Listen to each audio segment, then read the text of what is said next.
truth burns bright.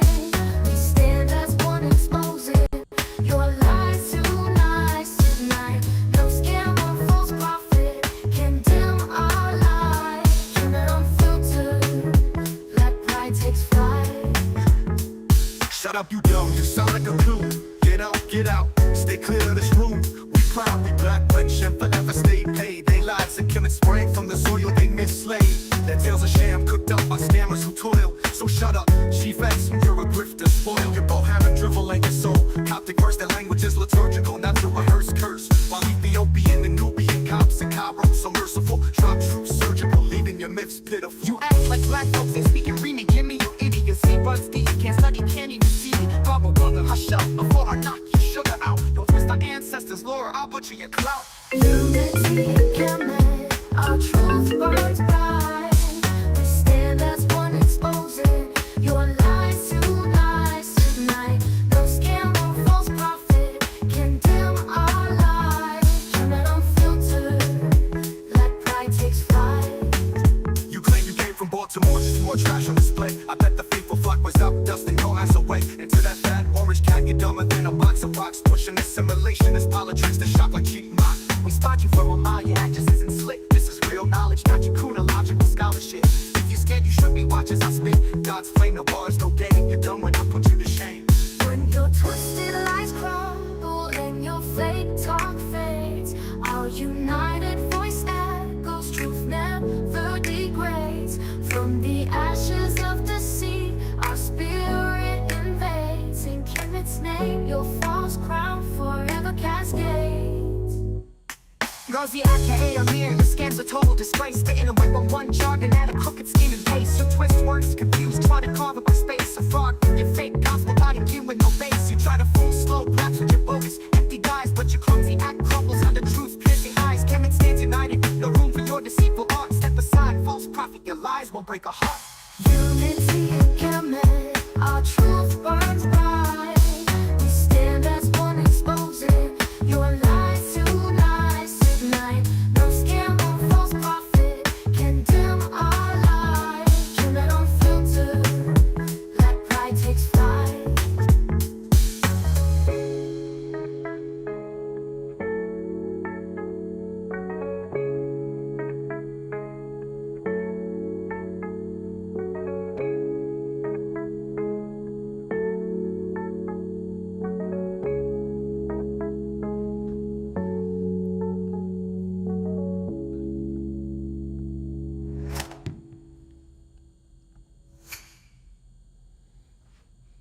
Unity in Kemet, our truth burns bright. We stand as one, exposing your lies tonight. No scam or false prophet can dim our light.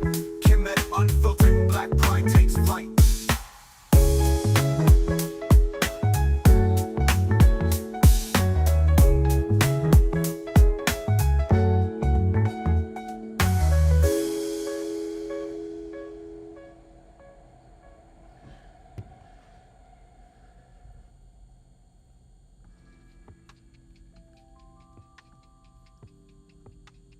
Good afternoon. We are live in full effect. You know, we're just gonna wait a few more minutes for folks to hop on in. What's good, Chuck? All is good. How you doing? I'm doing really, really good. Really Okay. excited for this, you know. Solid. Long time coming, and you know, we're gonna really learn today about linguistics, what linguistics is and what linguistics is not. So everybody in the chat, you know, please drop a 1 if you could hear both of us loud and clear. You know, and once we see some 1s, we can go ahead and get this started. Yeah. You think you can take off that avatar? Yeah, I can. You want me to remove it entirely? Yeah, it's not necessary. All right, for sure. For sure. Screen bigger. Make the screen as big as possible. Yeah, I want them to see it all. Perfect. Perfecto. You see this? Boom, boom. Perfect. Let me see if I can actually.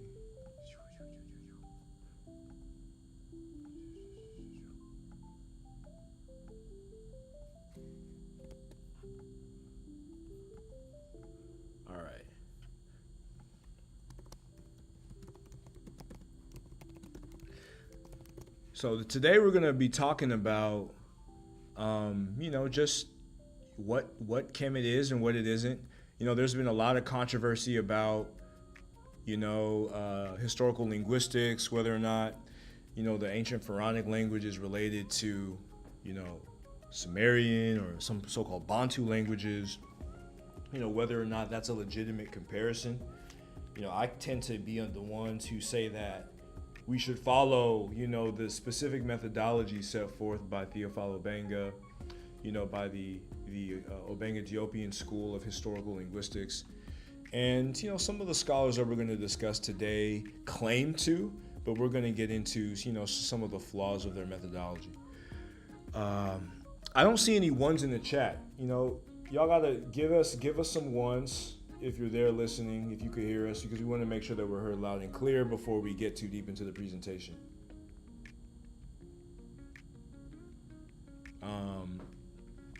As we wait for those, Chuck, what primarily inspired you? I know there has been some back and forth, but what was really the kicker that caused you to go deep into linguistics to really try to figure out, the truth about this issue?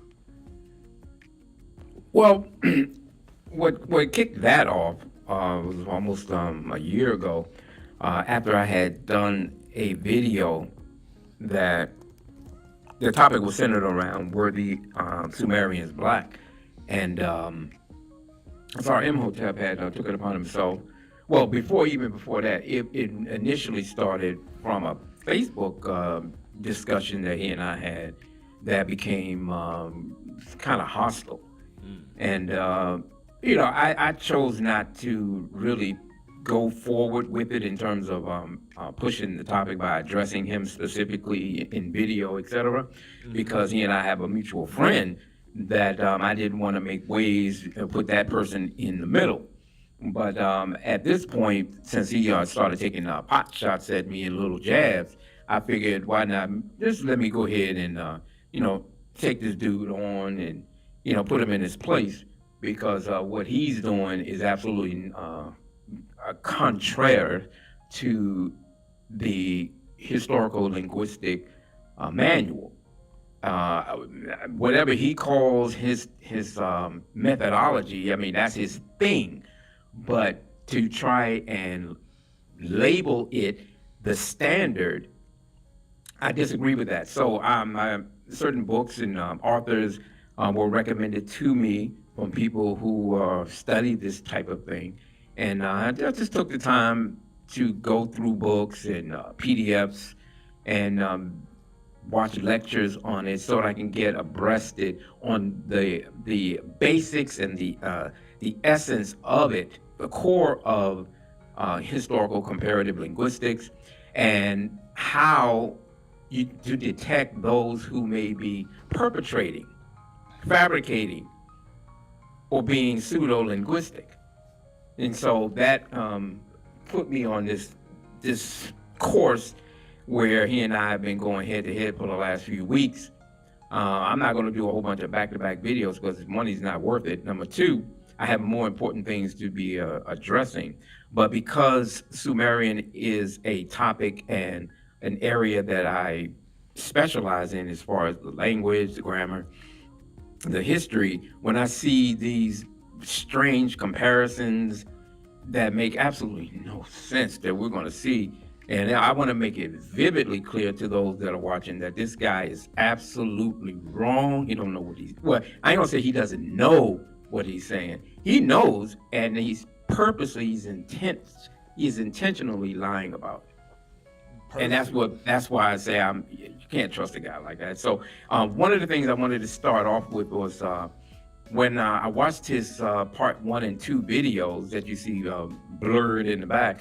One of the things that he claims is that he has been saying for X amount of years that if I, because he and I weren't beefing like this until the last couple of years, but his thing was that why don't I get a Sumerologist to debate him?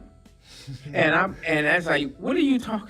Why would I seek out an Assyriologist or an Sumerologist to debate you or critique you when the field is already available. All you have to do is submit your so-called 20 years of research to those peer-reviewed journals and have the experts evaluate your technique and your discovery.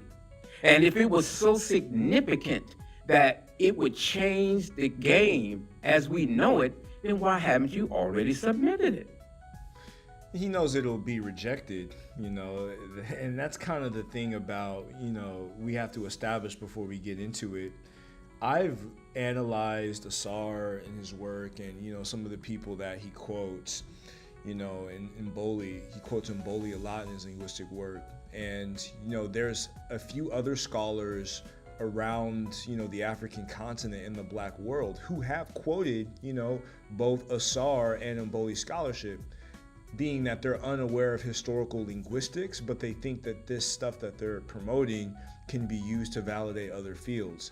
And their followers may say, hey, why are you attacking another Black man, da da da da da.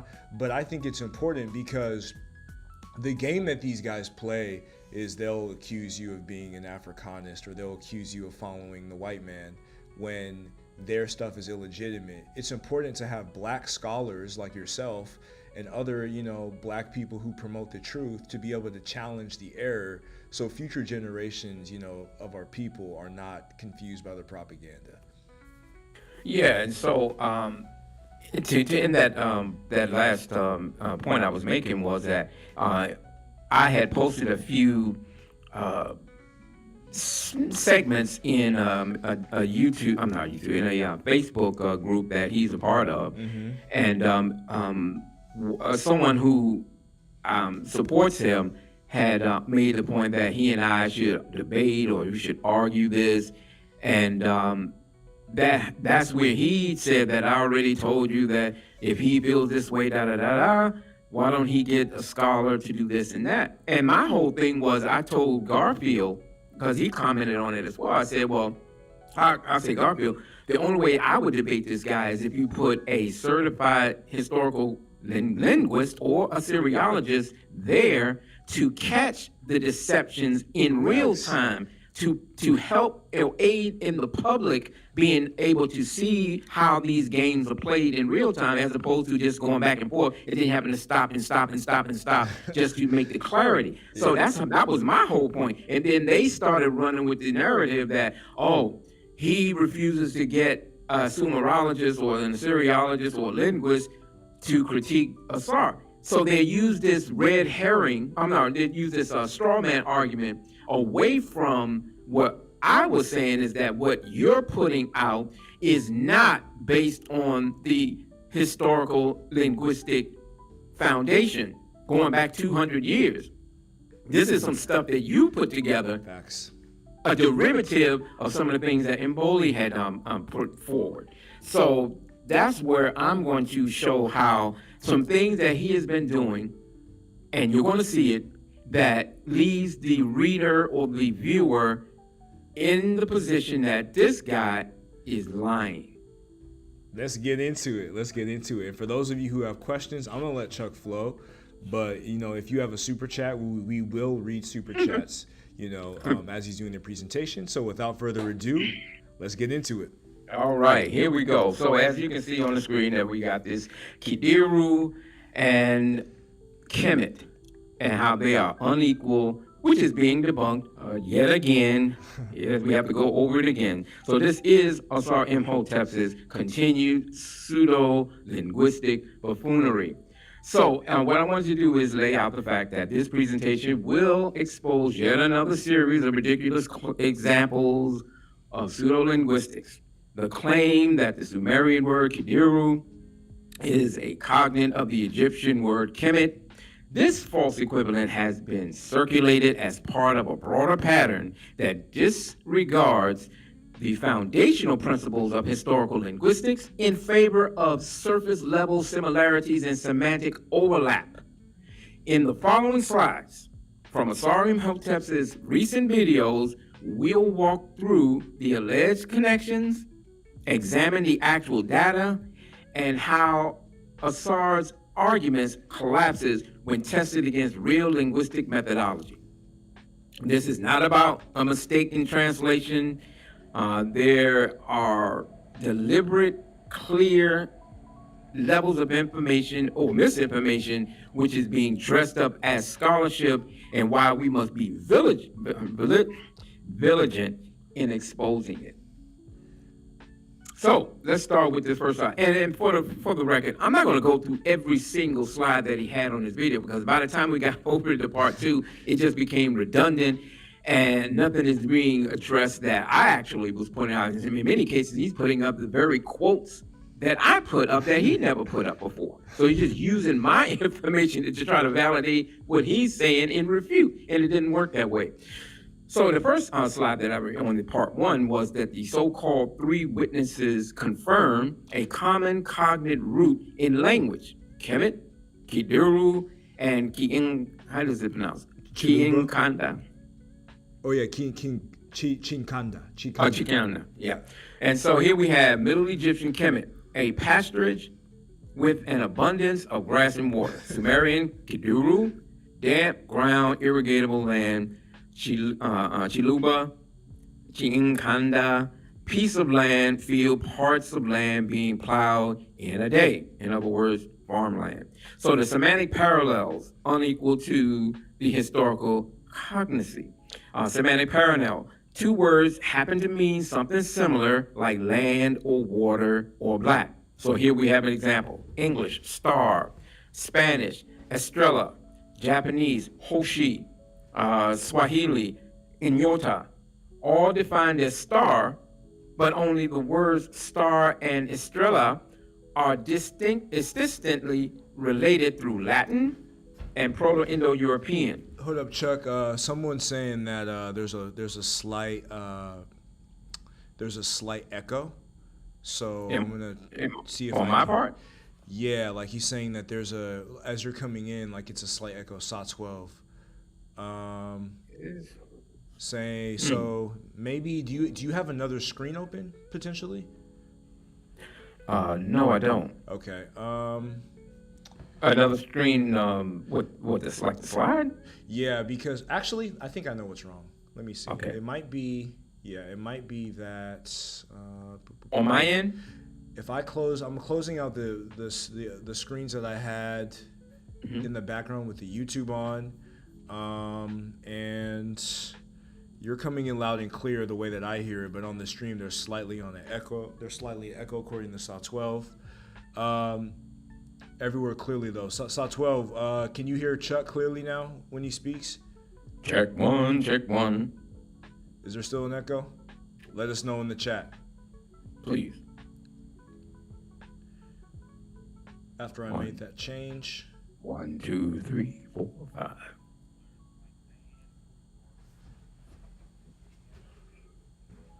No. What did he say? He said I can hear. He said echo still. There's an echo still. Let me stop sharing. And let me see if there I don't have. Oh, you know what? There may be. Well, I have a YouTube. Let me close that YouTube screen now. Yeah. Maybe that was the issue. Maybe. It's better. Wardrum said it's better now. It's better now? Yeah, so all right. Let's do it. All right, you got that? Yeah, so if it's better, just if Wardrum SA12, if you both think it's better, drop a 1 and then we'll continue on. Yes. And to make sure it's loud and clear, before we continue. This is important stuff, really, really important stuff. So SA12 said no, it's not. Wardrum. It's not what? SA12 said no, it's not better. Wardrum said it is better. So we got some contradicting views. Listen to.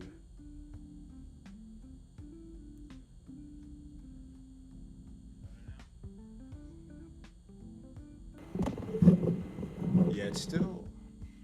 How about now? Is this better? I can hear it. Like when I listen to you here, it sounds really good, but on the YouTube, it kind of does sound echoey a little bit. So SA12 said 2 is the same, still there, but not as bad. That's what Wardrum said. Okay. I don't know why. Maybe let me go into this a little bit on the guest. Check Or he said one. worse. He said worse. I'm gonna remove this auto equalizer. I'm gonna Okay. completely remove that, and then Cam muted your mic, and have him talk to check. No, he sounds good. He sounds really good to me on the actual screen, but there may have been something coming in with respect to the. He said it's getting worse. Wardrum says it's getting worse. There may be something with respect to the actual filter on OBS, but I'm thinking that's why. Okay. Well, everything on my end is quiet, serene. Yeah, let me see if it's.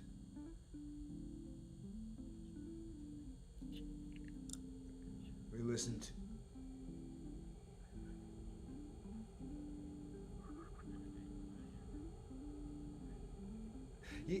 It doesn't sound. I mean, it doesn't sound this bad to me on the when I just listened to the live. But Wardrum said it's getting worse. I just removed that audio filter, just to make sure that it was cool. What I might do is, look, I might even remove some of these other sources and see if like if that's the case, like I'm gonna just remove some of these other ones, and you know the browser don't really need that. I don't think that's why though, but yeah, I mean maybe try because you have your mic plugged in, right? Or if desktop audio could have, because if I can go in here, I could go in here to your audio settings and voice isolation, default microphone. Yeah, I mean, it doesn't like, it sounds perfectly clear when you're here. And that's a Yeti stereo mic that you got. Right. Yeah, it sounds perfect, really. But for them, It was good in the sound check, so I yeah, don't it know. was. The echo is not a wide echo. It's like a short delay. It's got a robot vibe. You want me to close out and come back in? Yeah, try that.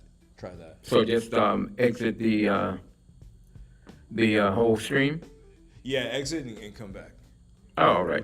We'll try that and see if that works. Y'all gonna be looking at space for a few seconds. So yeah, this has been pretty interesting so far. We're about to get into some of the deep details as soon as Chuck returns. But yeah, like if y'all can hear me, if you're good with that, pretty sure it's clear. And he says it's like a slight echo.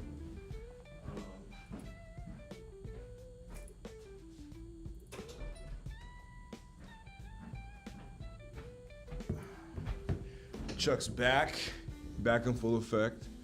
Let me see here. Okay, can you hear me? I can hear you perfectly. All right, how about now? Yes, does everybody hear Chuck loud and clear? If the echo is not a wide echo, it's like a short delay. So if you could hear Chuck, if it sounds the same, give a 2, but if it sounds better, give a 1. Yeah. 1, 2, 3, 4, 5. Yeah, and then we're gonna get into like historical cognacy, semantic parallels, like just some of the errors that are going on. Joe Bailey says it's an echo. Saw 12 says the same. Maybe let's try if you unplug the mic. Let's see if that's better. Okay, how about now? Yeah, how about now, everybody? Is that good? Is that better? As he just unplugged the mic.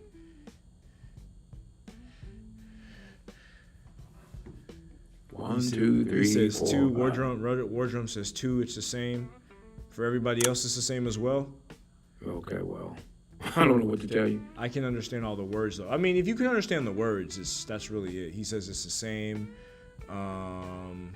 Yeah, I mean, if you can understand, like if all the words are comprehensible, that is. And you can read along. Yeah, that's pretty much all we really need. Yeah, You know. that's all. So that's all we need. So I may try to play.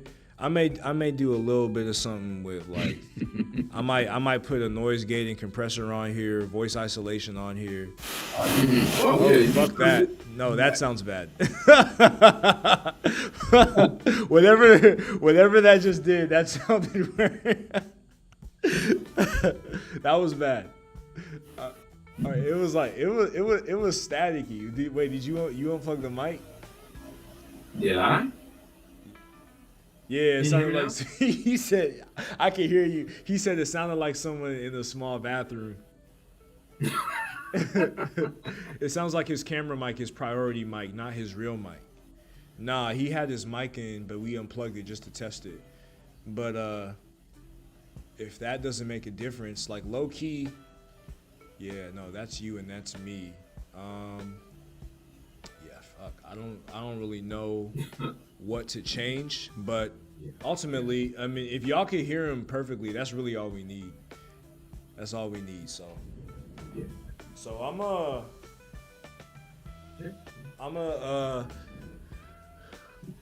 gonna go run out and get some. But Chuck, you could continue with the presentation. Okay. They said they could hear you perfectly, all the words, so that's all we need. And I'll be back in like 5. All right. So as we were saying, we'll go back to that screen here. So this is one of the funny things that he has in that video is these 3 main witnesses, and I'm here to say that these witnesses are not sound. So here we go. 3 witnesses confirm claim is pseudo linguistics, period. It compares surface losses, not cognates. Even unrelated languages develop similar words for land, field, or irrigation because humans, of course, share agricultural practices and not necessarily linguistic ancestry. So, Asar claiming that Kmt, Kiduru, and Kmt are cognates is not linguistics is lies. Each of these terms arises in different linguistic families from different time periods with different etymologies and no sound correspondence systems. Now, this is exactly why peer review exists, to prevent semantic fishing from replacing linguistic science. When he finds semantic parallels like land, field, or soil, he declares them cognates, just because they may sound alike and mean something similar. But that's not how historical linguistics work. You must show systematic sound laws, related language families, and chronological continuity. Otherwise, you get false cognates, coincidences, but not inheritance.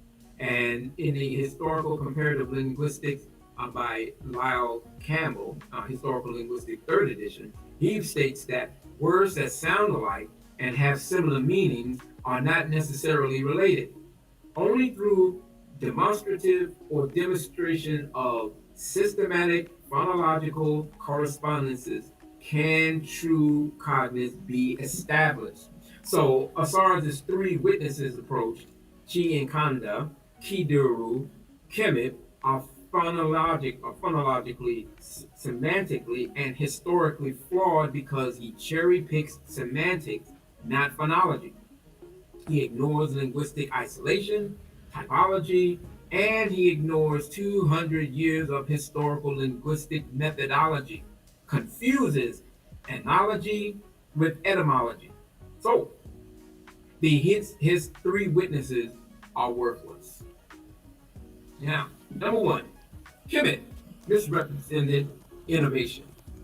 Of course, Kemet comes around in the Middle Egyptian period, and this is a formal toponym in ancient Egyptian composed of a color adjective. I'm not a Egyptologist, of course. I'm just going by what the experts have stated. That Kemet, black, and the feminine suffix ta or t. The word is defined as pasture with abundance. It's not defined as a pasture of abundance of grass and water, and this is his personal innovative description or definition. It started as a color descriptor for black, also attributed to the country of Egypt and or the Nile Valley. And this is from the Middle Egyptian, the Lane series from 2022, page 1, about Kemet and it being black or Egypt, the Nile Valley. And that's coming from some date publication on that. So Kemet literally means the black land and refers to Egypt itself, a reference to the dark soil of the floodplain, not to irrigation. The Complete Gods and Goddesses of Ancient Egypt by Richard H. Wilkinson, 2003. 2. Kiduru, Sumerian agricultural term, is unequal to being a place name cognate. The Sumerian word Kiduru is composed of the term ki, meaning place, ground. Duru is uses the water determinant of use of the water sign, and this is to encircle, referring to a plot of land enclosed for irrigation. Is attested strictly in administrative and land management context. Crucially, Kiduru is not a proper noun, toponym, and ethnonym. According to Steinkeller, agricultural text from Umma, and this is where I'm basically getting that from. It talks about this in the CDLI as well as the EPSD. So the chronological issue with Kiduru is that it appears in early dynastic Ur 3 documents, and the term Kemet is attested long after Middle Egyptian, according to Egyptian chronology. Chiluba, Chiinkanda, modern Bantu lexicon. The Bantu term Chiinkanda is a fully synchronous lexical item in a modern language spoken 2,000 to 5,000 years after the fall of ancient Sumer and Pharaonic Egypt. No evidence of sound correspondences across Afro-Asiatic or Egyptian, the language isolate Sumerian, and the Niger-Congo Chiluba has ever been established. Historical linguistics do not derive roots across unrelated language families without regular sound correspondences, morphological alignment, chronological control. Chiinkanda, Kiduru Kmt phonetically, semantically, or historically. Lau Campbell, Historical Linguistics, 2013. Now, as far as the slides go, I thought it was kind of funny that he found a need to do this. So he went to Claude AI for some reason. He uses Claude, and I guess to prove a point regarding riparian. And my point was that it would have benefited him much more had he searched the validity of his Kiduru and Kemet cognitive claims. And naturally, I did. And here's what Claude, since he wanted to use it, this is what they said. Language evolution and comparative linguistics. The proposed cognitive relationship appears to be a fringe theory rather than accepted mainstream scholarship. Here's what the evidence shows. The Sumerian word Kiduru, according to Sumerian lexical sources, Kiduru means parts of the field where the ground is moist and productive, riverbank generosity, and is analyzed as ground plus moist. The Egyptian word Kemet, the Egyptian Kemet is generally understood as meaning the black one, according to the standard Waterbush of Erman and Grapau. This referred to the fertile black soil of the Nile Valley. The cognate claim. One source mentions a claim, and I'm going to be talking about him, but one source mentions a claim that Kemet and Kiduru are cognate, with both supposedly meaning riparian land, wet irrigation. But this appears to be from non-scholarly sources, promoting fringe theories. Why is this problematic? Language family differences. Sumerian is a language isolate with no established genetic relationship, while Egyptian belongs to the Afro-Asiatic family. True cognates require common ancestry. because some people will take that and say, well, if common ancestors is there for black. No, the Sumerians were not black. So let's leave that. Now, semantic similarity, cognizance, and this is unequal. Both words relating to fertile, moist land could be a coincidental or reflect cultural contact, borrowing, not genetic relationship or not a genetic relationship. Lack of systematic correspondences. A single potential cognate without broader patterns of sound correspondences doesn't constitute evidence of genetic relationship. The scholarly consensus.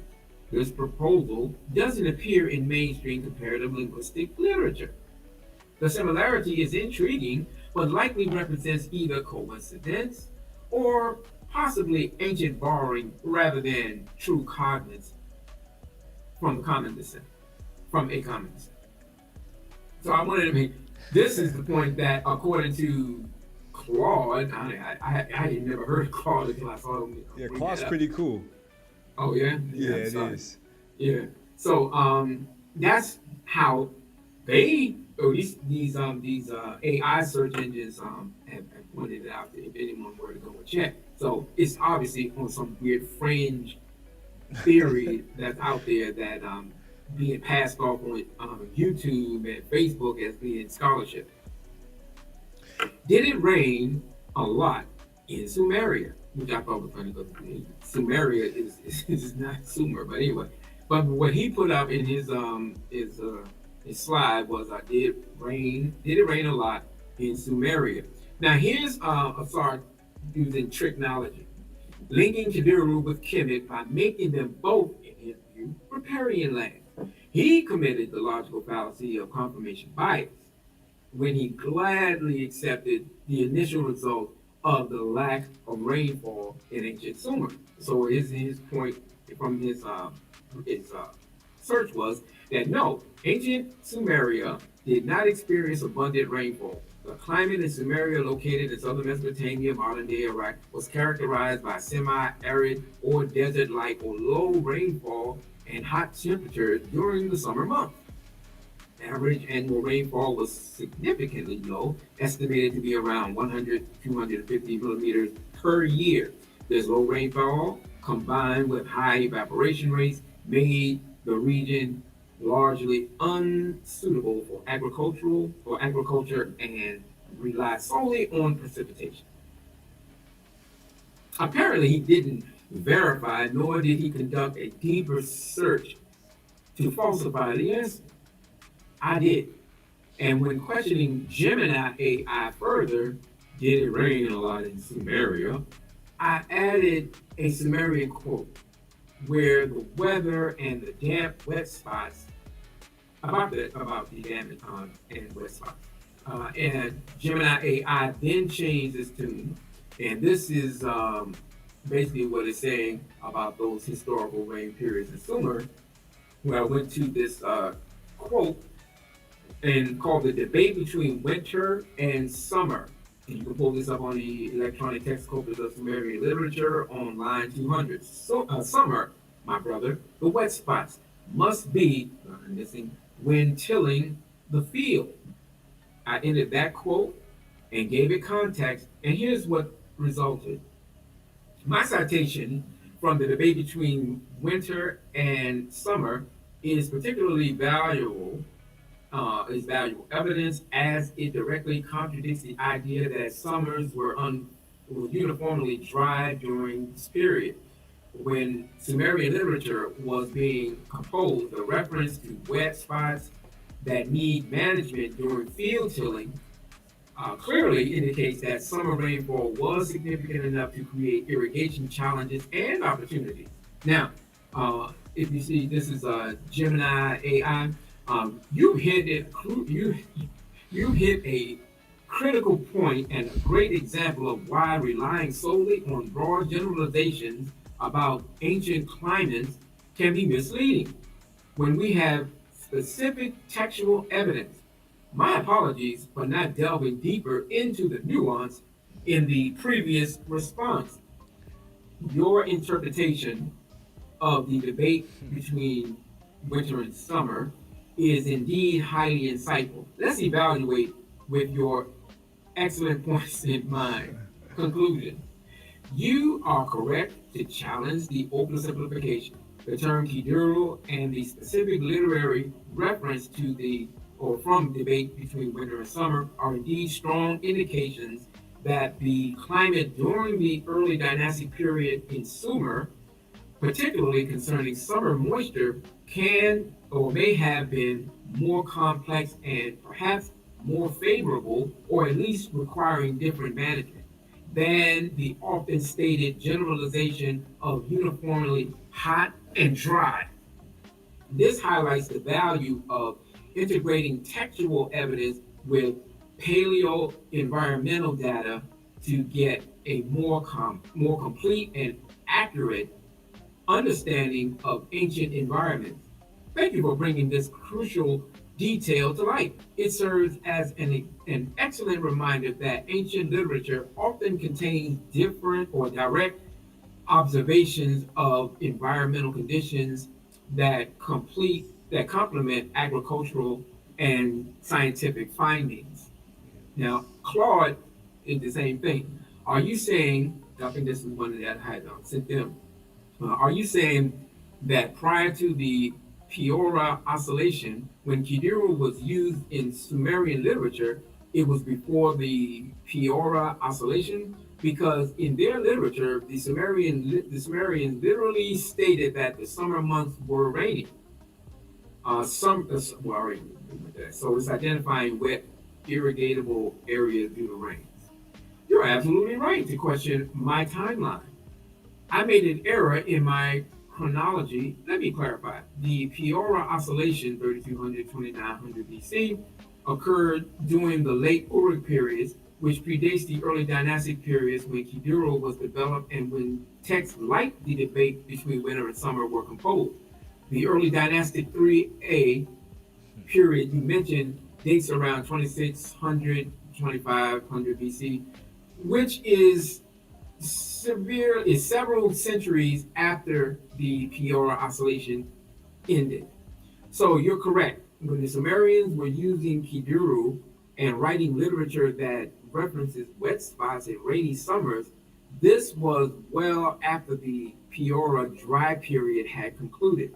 This suggests that the climate during the early dynastic period, when much of our Sumerian literature corpus was created, may have been more favorable than I initially indicated. Your citation from the debate between winter and summer is particularly valuable evidence, as it directly contradicts the idea that summers were uniformly dry during the period when Sumerian literature was being composed. So he dropped down to, this is a good reminder that we need to be careful about applying broad climatic generalizations across the long span of Mesopotamian civilization, and that contemporary textual evidence like Kiduru and literary references to seasonal rainfall patterns provide crucial insight into actual conditions during specific periods. Now, the Sumerian inscription Merkah and Lord Arada provides literary evidence that rain was part of the Sumerian environmental imagination and expertise. And experience. This Sumerian text supports the argument that rainfall was well known and celebrated. To dispense from going to transliteration. So we have now line 9. Plenty was made abundant. Cart floods existed. The rain which brings forth dappled barley was present. It was then firmly established in Unug Kalaba. Line 10. Line 10, and this is important, refers to cart floods, which is fish-laden river inundations, while line 6 records rainfall from the sky. This passage distinguishes two separate real phenomena, river floods, which brought fish, and rain, which nourishes barley. This side-by-side mention provides clear evidence that the Sumerians recognized rainfall as an actual anticipated feature of their agricultural environment alongside irrigation from rivers. So we have a combined situation here. The noun shay is barley with the adjective gunu, meaning stripped or dappled. Describe, describing the appearance of young barley shoots, not a symbolic or metaphoric plant. This is solid evidence that the Sumerians associated rain from the sky with agricultural fertility and not just irrigation. Assyriologists like Thorpe Jacobson in the Treasures of Darkness in 1976. Jacobson, of course, described the dual calamities of drought and failed flooding in Sumerian thought. So, up above, Adad made rare his rain. Down below, the yearly floods was dammed, could not rise up into the river sources, not right up to the river sources. Sorry, I have a mic in the background. The field cut down on its yield. Nidaba, the grass goddess, turned tail. The black acres whitened. The broad plain brought forth salt. Earth's womb rebelled. No plant came forth. Rain pushed not through.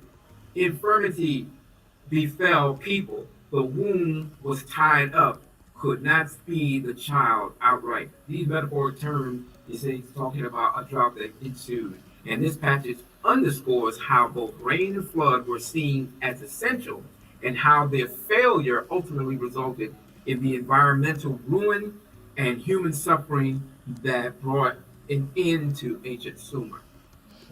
So I hope that's established. Now, the semantic field of Kiduru, how Asar got it wrong. And this is from the slide as well. Semantic field of Kiduru. Asar Imhotep desperately wants to equate the Sumerian term Kiduru with the general word field, which is ashab. In Sumerian, hoping to draw parallels with the Egyptian and Bantu agricultural terms. But this claim collapses under even basic lexical scrutiny. Kiduru does not mean field. Kiduru refers specifically to wet, flooded, affected, or irrigatable plots within a larger agricultural system. Leading scholars, including Sybil, Foxlog, as well as Kuto, all agree translating Kiduru simply as field is reductive and misleading. What follows is a breakdown of what the term meant and how Asar got it wrong. With the following quotes, Asar is attempting to bootstrap a claim of cognizance through superficial semantic similarities rather than rigorous linguistic methodology. He refers his references to these words is found by a famous Assyriologist. However, his sources refute his own arguments. And here's something I thought it was funny, and I think I'm going to point this out to be the first one. Foxbog's Elementary Dictionary. Foxbog, not Foxbog with two G's, on page 37, not page 35. Neither he nor Dr. Sybil agrees with Asar's position. Both Dr. Foxbog and Dr. Sybil explicitly acknowledges that Kiduru refers to a specific type of terrain within or related to a field. Not that the general term for field itself was Kiduru, as Asar deceptively implies. We'll pull this up in Sybil's Farmer's Instructions on page 69. You want to say something? No, it's just a common theme about, lying about the sources and the fact that you can't really trust any of the sources Exactly. that. And that type of deception is why I said that if there were to be a debate, there should always be someone who is well abreast in this field of study, be it Sumerian, historical linguistics to catch him, because he will take advantage of a deception and implement it, and to the audience who doesn't even go halfway into the stuff wouldn't even be able to catch it. Yeah, and before you continue, like I was just absorbing, there was a lot of content, but basically his argument was lack of rain during Kiduru, and Kiduru was attested when there was a lack of rain. But according to Claude AI, Gemini AI, and your sources, that is just completely false. Right. All right, perfect. Exactly. And that was the point. But that was part of his game to try and tie it all in by making it a part of a bigger or broader picture as to having these things be in concept with each other. For sure. Perfect. So what Cyril pointed out was that it designates the portion of the field on which the flood will leave a deposit of silt. A more precise translation is irrigatable land regardless of the soil condition. Sybil does not equate Kiduru with field. Rather, he's saying it refers to parts of a field post inundation, not the field itself. And that's important because the way he was trying to structure it was that, well, we'll see it in a second. Dr.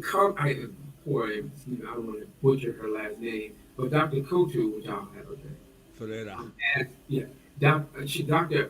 Kuto adds refinement and clarification based on agricultural context, spatial semantics, and urban agricultural planning in Sumerian environments. She writes that the term Kiduru has often been translated simply as field, but this is misleading. The concept involves a sense of enclosure, typically delimited by physical boundaries such as canals or walls, and should be understood in terms of spatial control rather than generic agricultural land. And you can pull this up, of course, in the lexical study of spatial enclosure in Sumerian text. This is a valuable source. I went through it, and much of it just totally refutes any of these arguments that he's coming forward with. So Foxbog and Sybil are describing how the term functions in context, i.e., where it appears. Kuto analyzes what the word signifies structurally and semantically within the Sumerian worldview. There are different layers of analysis. Asar Imhotep conflates all three into a false consensus. But the scholarship is clear. Field is not the word used. Field is not the word used, it's a modern interpretation. The term Kiduru refers to irrigated, bounded terrain, not a generic field. Sybil describes it as portions of a field affected by flood. And Foxbog says it describes fields. Only Kuto names the mistake translating it as field, which is misleading. You can find that in the following. Sybil, Foxbog, and Kuto Fieria. These are leading scholars on this issue. Yeah. As a matter of fact,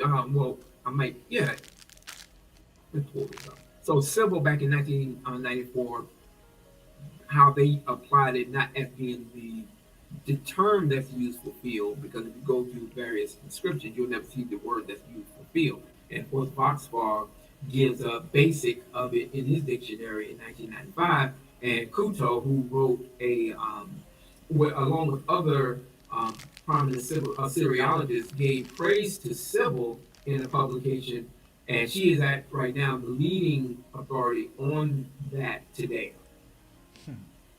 So Kiduru and his inequality with field, Dr. Cohen's book, you have Mark Cohen. In his book, the word field is also used as an interpretation, not a lexic. Let's demonstrate. So if you look at the what you have on the screen, that this is coming from Mark Cohen's book, where you have if a man gives another man a wet irrigatable area for a parcel with access to water for plowing, You'll see Kiduru there in the inscription, but if you look over here, where if a man gives another man a field with access to water for plowing, this is in the laws of Burnama in the 42nd law. And then you have here, keep guard against, this is from his slide, keep guard against the field having watery spots and it will be okay for you. Now, what I did was I went to the laws of Burnama and looked at the inscription, and of course I copied it, did my own little transliteration of it. And here we have it. We do not find the word for field in the primary or in the inscription. You do find Kiduru. You have Ki and you have the cuneiform sign, which is Duru or Duru 5. So what we have is if a man gives another man a wet irrigatable area for a parcel with access to water for plowing, or if a man gives another man an irrigatable plot of land with access to water for plowing. The word field, which is ashag, does not appear in the above Sumerian text. The translator, Dr. Cohen, uses field based on function and agricultural context, not because Kiduru lexically means field, and that's important. If you go off and just from what you see in here, you may walk away thinking, oh, the word for the word Kiduru means field, but that's not what is being brought here. So the laws of Irma translated. So if you look at it, this is my own little breakdown of it. So you have Chiku B, which is if, or on condition, the metasis marker meaning if. That's what you have here. So Allah, which sets places as a grant or transfer. Of course, Kiduru, wet irrigatable enclosed plot, not the general term for field, which is ashab. Of course, we all know Lu, like Lugal. We have Lu, which is meaning man, which is happen to be the giver here. That's why you see it twice. You have the man, the giver, and then you have Lutu, which is the receiver. And you have Apala She, Apala She, for plowing, cultivation, plow plus la, to lay out or set in order. And of course, She is determinative for or to. And in line 7, you have Inashum, which is he shall give to him, which is the third person singular, and the ventive dative. So the literal translation, if a man places a gift or if a man places an irrigatable enclosed plot of land to another man for plowing, he will give it. The key point in this is that you don't see ashag nowhere in the text.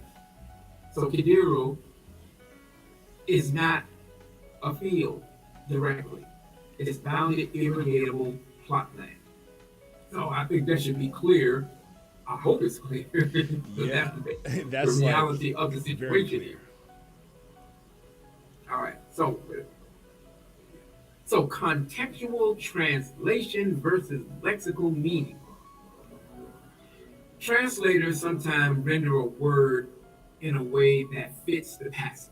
We know this. It's fine. The simple writer knows this. Not as exact dictionary definition.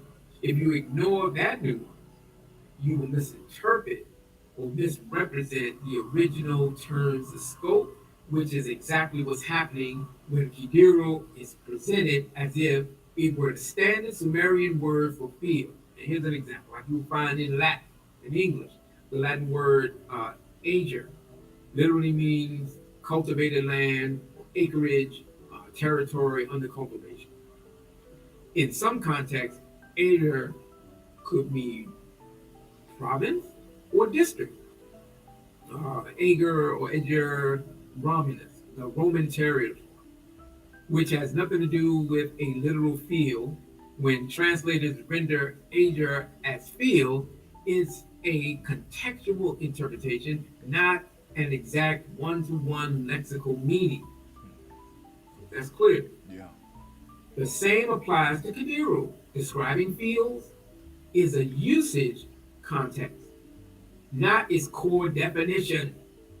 Asar ignores this distinction so he can misrepresent Kiduru as if it were the standard Sumerian word for field, erasing its specific narrower definition. If you're unaware of Asar's deception, then you'll fall for it. A. His refining of the word Kiduru narrowly as field, especially, or narrow as field, which is especially wet, irrigatable land. His redefining of country or the country of Egypt as meaning riparian, irrigated land. His usage of a superficial similarity in meaning to argue cognizance of the same origin. So before you can move on, I'm thinking of an example, like when, we say she fly. We're not saying that she's a fly, right? Exactly. Right. So it's the same thing. Like Kiduru may be used in a certain context by scholars, but that doesn't mean that it was field. Right, but that implication is where the confusion may come in for people who were watching the video and say, oh, now I see what he's talking about. So yeah, it does mean field. It's like you said, oh man, she fat. Yeah, she fat is, but not literal. Yeah. But that's that vernacular that we use. Mm-hmm. But in writing this, in some of the ways that these dictionaries are put together, a lot of these dictionaries are done for people who already are familiar with how the Sumerian grammar works and give particular glosses of words. So here we go in another slide. Kidur, stool, residence, etc. So next he deceptively brings in Kidur, a stool, kitus, seat, residence, dwelling, stretching the semantic field even further. Ki plus various second elements, places of dwelling, sitting, working. What Asar won't tell you is that Kidur, stool, or we could say furniture, is the only word found in the Ur 3 inscription, and is known as a hapak lagamenon, which is only one attestation in the entire Sumerian text corpus. That's important. You're going to take one word out of the hundreds and hundreds of thousands of terms in the Sumerian corpus, and then that one word is what's going to bring the concrecy. The Akkadian gloss, of course, is Kitur Uru, a low stool or bench. You have in that text a bull stone stool is placed. I have to put the actual text name on it. But anyway, this has nothing to do with semantically with wet, damp, irrigated areas. To connect this word Kidur, stool, with Kiduru, irrigated field, is not only unjustified, is philologically incoherent. They share superficial symbolic resemblance, but diverge in meaning, usage, context, chronology, and attestation, of course, and sign values. The term Kiduru means, of course, irrigated or soggy ground, not field in general. Dr. Cohen renders it as field based on context. But the standard word for field in Sumerian, I gotta keep saying it because I know it sounds kind of redundant, but I'm trying to get the point across here that the word for field is ashag with over 20,000 attestations. Wow. Oh, yes, I checked. Yes, 20,250 usages, as the electronic Pennsylvania Sumerian Dictionary confirms, is used across over 10 periods, going all the way back to the early dynastic, all the way up to the Ur 3 period, on out to the old Babylonian period. So you have the word for field in over 20,000 inscriptions. That's a lot. Yes, because there are literally almost 1 million, but there's 100, I think I can't get exactly, it's hundreds of thousands of Sumerian inscriptions. So, in contrast, Kiduru has limited attestation usually in legal and technical contexts such as irrigation law or land disputes. So Asar's manipulation of the text through visual emphasis, red font, and selective glossing is intellectually dishonest. By presenting Kiduru as if it were the general Sumerian term for field, he suppresses the overwhelming 20,000 attestations of Ashag as field, as the actual term. He ignores the contextual specificity of Kiduru, irrigated, watered, managed plots, and the clear semantic boundaries that existed within Sumerian lexicon. The last appearance of Kiduru isn't in an active Sumerian narrative or administrative text. It crops up in the British museums in this, you can pull this up, 036177, a Neo-Babylonian scribal lexical list used in the 7th and 6th centuries. That's centuries after Sumerian ended as a living language, and by then it's a fossil preserved or scribal school, not a word in everyday use. So Asar was active across all the periods, while Kiduru ended in scholastic context.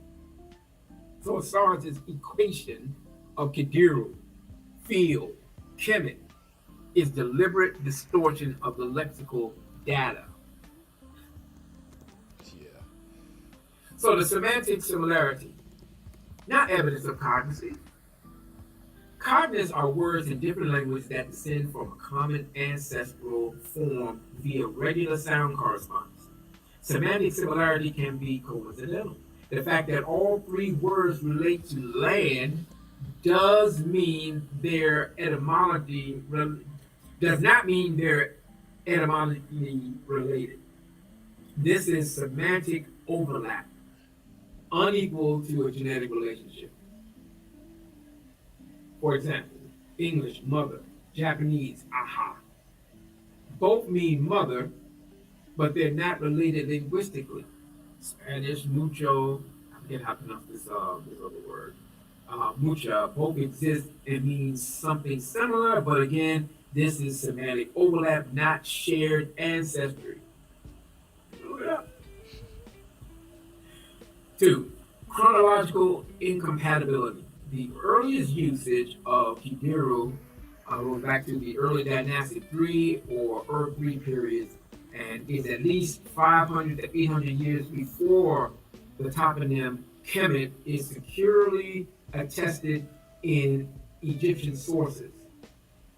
Chiankanda is a modern Bantu term, and Proto-Bantu itself is dated no earlier than 200 BCE, often later in its reconstructed form. You can't build cognates across languages attested in widely different time periods without intermediary forms and proven sound laws. Bantu languages emerged well after 100 BCE and expanded geographically long after the Sumerian language had died out. You can find that in African languages in Introduction 200 on page 703.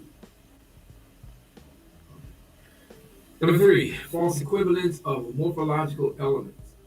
Kiduru does not morphologically parallel to Kemet. The Sumerian ki functions as both a locative noun prefix, meaning place, ground, and is a determinative. Duru is a distinct lexeme gloss in the Electronic Pennsylvania Sumerian Dictionary as relating to dampness or irrigation. Kemet is derived from the Egyptian root kem, black and feminine teeth, describing the black fertile Nile Valley land. The Egyptian Kemet is not about irrigation, but as a color symbolism, not a semantic equivalent, much less a cognate. Now, granted, there were riparian areas in Kemet, Nile Valley, Upper and Lower Egypt, as well as Sumer, However, neither of the countries, Kemet nor Kiengi, which is the word for Sumer, are identified as, quote, riparian lands. I have So a after question tw- on that one. Yeah. Key as a determinative. Is that actually pronounced? Because I know that this is another mistake that I've seen him make where he'll use orthography and not a representation of sound, and he won't actually notice how the determinative is not meant to be pronounced in the ancient Egyptian language. So is that the same in Sumerian? That's something I found as well. I saw that exact same thing early on. And to answer your question, Key, no, it's not now. Yeah, that destroys his whole argument right there. That just So yeah. So like if you and now granted, in some cases it is. Now, so when you look at terms like Kiengir, right? Mhm. Okay, so the way the summertime the Sumerian scribes, they have it before or they'll have it after. Usually, when they have it after, you know that what is to follow is going to be a place or a place name. Okay. So depending on how it's used in context, determines if it's being used as a determinative or it's speaking of something more. Because you can find in Sumerian grammar, they have sometimes you have a determinative that'll. I'll give you an example. Let me give you a example.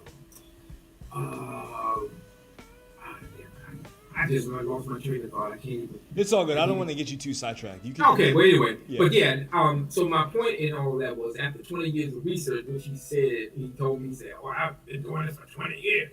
So after 20 years of research, you would think that Asar, who believed that he's found some groundbreaking information providing the two lands to be riparian, would have submitted his findings to a peer-reviewed journal to be evaluated and challenged by linguistic experts. Not me. No, I'm just critiquing it because I'm studying from the Sumerian perspective, and I'm saying there's no parallel to what you're bringing forward. So Ron, you go to the experts, not me. Go to the experts and bring your arguments to them. And if you want to record it and put it on YouTube as a YouTuber, then by all means.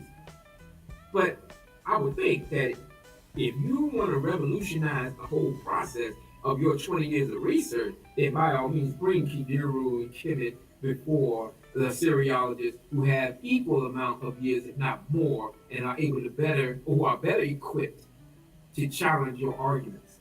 And after 20 years, I don't think it's going to happen. Where are the regular sound correspondences? Asar claims Sumerian Duru equals Egyptian Kemet. This will require the impossible sound chain of D to M to R to T to K, with no consistent attested phonological pathway. Historical linguistics demands systematic, repeatable sound changes. Asar has never proposed it.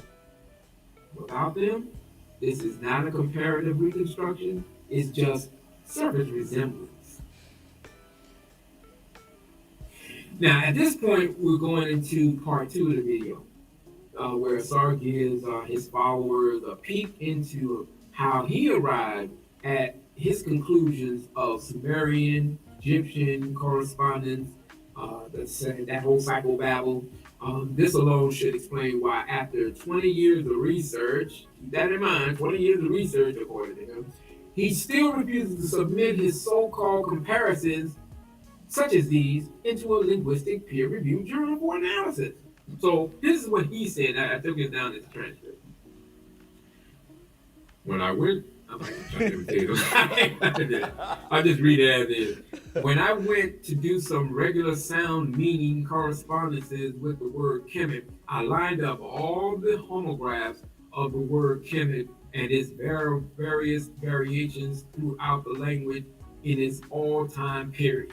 And I started examining them across various languages across Africa and, of course, Sumer. And so, what I saw consistently in Sumerian is that the Kim consonant sequence consistently corresponds to words in Sumerian with the D R consonant sequence. So I have highlighted in bold red the consonants in sequence to help you visually see what we're doing here. Because vowels change as a result of environments, they're less stable than consonants. So you can view these for yourself, which you'll see consistently where there is a D, R in Sumerian consonant sequence, there is a K, M consonant sequence in Egyptian. There's also an I and R interchange and or a dialect correspondence. So in one dialect there would be R, another dialect there would be I. So it doesn't matter if it's R or I, they're both what we call a liquid consonant. And a still in A, D, I consonant sequence still corresponds to him in the Egyptian language. That's from his part 2 video. Now let's walk through that. Let's walk. Asar's method, what he calls regular meaning sound correspondences, has no place in historical comparative linguistics, which is why he's a YouTuber, self-professed comparative linguist. His method is not how real linguistics establish relationships between languages. The comparative method relies on regular sound correspondences, not just similar sounding letters. Semantic phonological rules. Words with shared ancestry, cognate, not just similar meaning or spelling. Languages evolve in predictable ways. Meaning shifts over time. Semantic similarity isn't enough to claim a genetic link. Homographs, cognates. The homograph is a word spelled the same but with different meanings. These are completely irrelevant in historical phonology. Real linguists don't compare spellings, they compare sound, structure, and etymology. Asar's claim, a link between Egyptian Kim and Sumerian DR or IR sequences based purely on transliterations and not a loose idea of liquid consonants. But transliterations are modern conventions, not ancient pronunciation. That's not linguistics, it's a pattern of matching by coincidence. So, real linguists require reconstructing sound changes through attested forms, verifying chronological compatibility. Words must be attested in the right periods, demonstrating systematic correspondences, not cherry-picked symbols or meanings. So Asar avoids peer review for a reason. His method wouldn't survive linguistic scholarly scrutiny. I'll say that again. After 20 years of studying this, as he claims, and he refuses to submit that 20 years of rigorous work to any linguistic scholarly journals for scrutiny. Now, according to Lyle Campbell, in his historical linguistics and introduction, the comparative method relies on the existence of regular sound correspondences, not just an accidental similarity. Cognates must reflect systematic phonological developments, not just similarities in form or meaning. Let's look at something here. And can we mention real quick that Sumerian and his Chicam are dead, so that's not the representation of the sound. Absolutely, and we're going to touch on that. We're just about to come up on it. Good. So this is from one of his charts. I got this from one of his books. I had to get a couple of them in order to scrutinize it. So you have here in this format.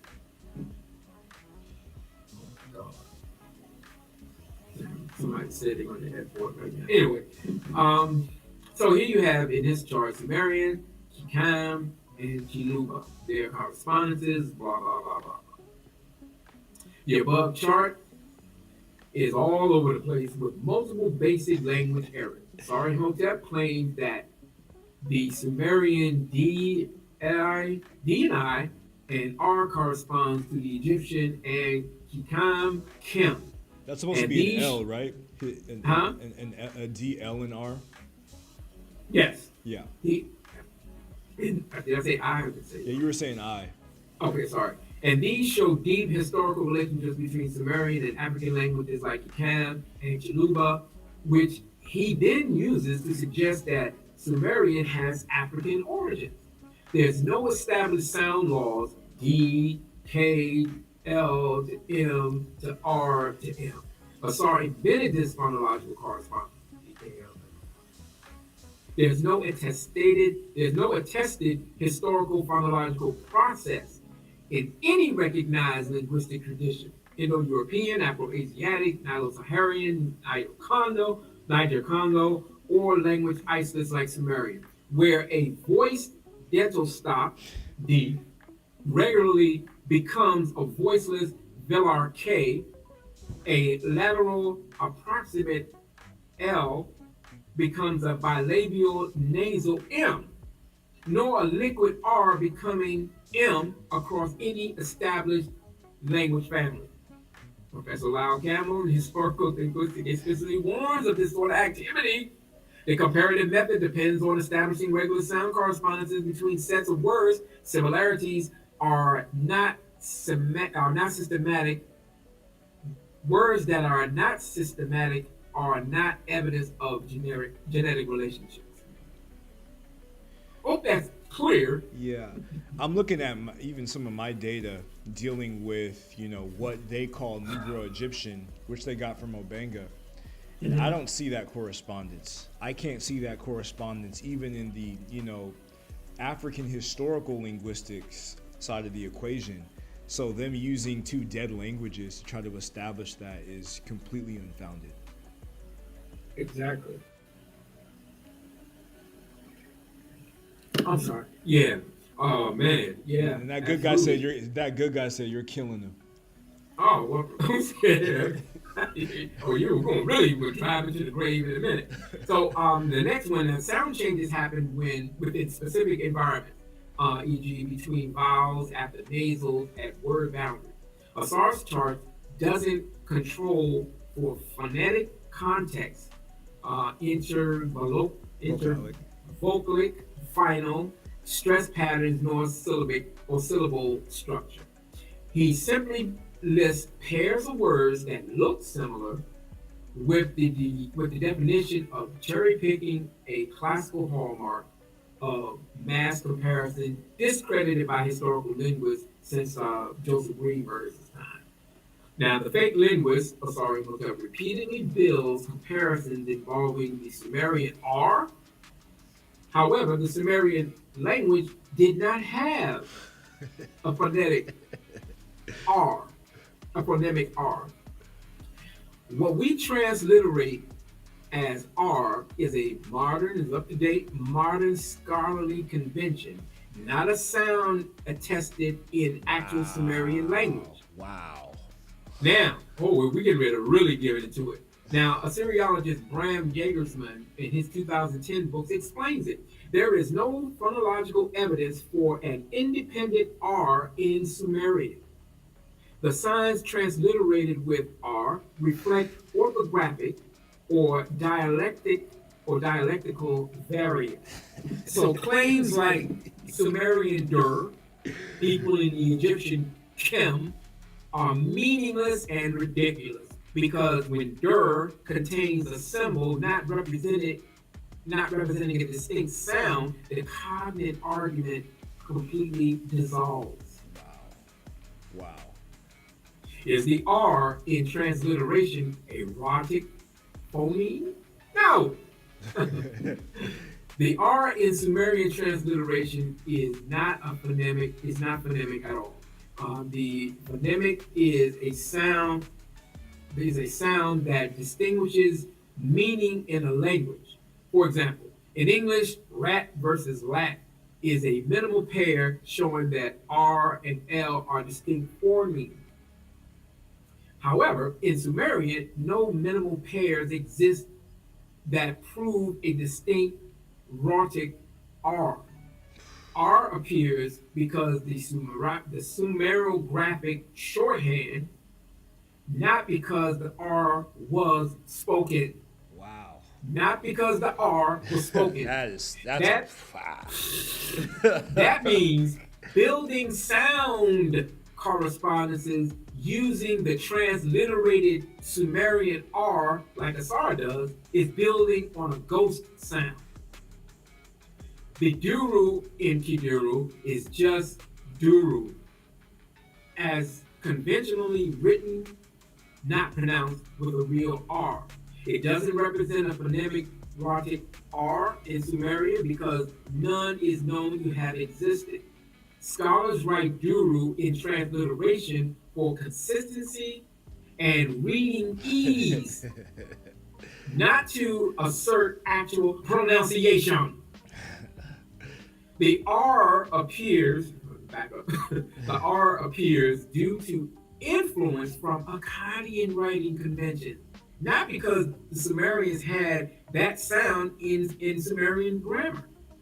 Even in the International Phonetic Alphabet, the IPA, none of the IPA rhotic symbols that you see here would apply to Sumerian because it did not exist in Sumerian.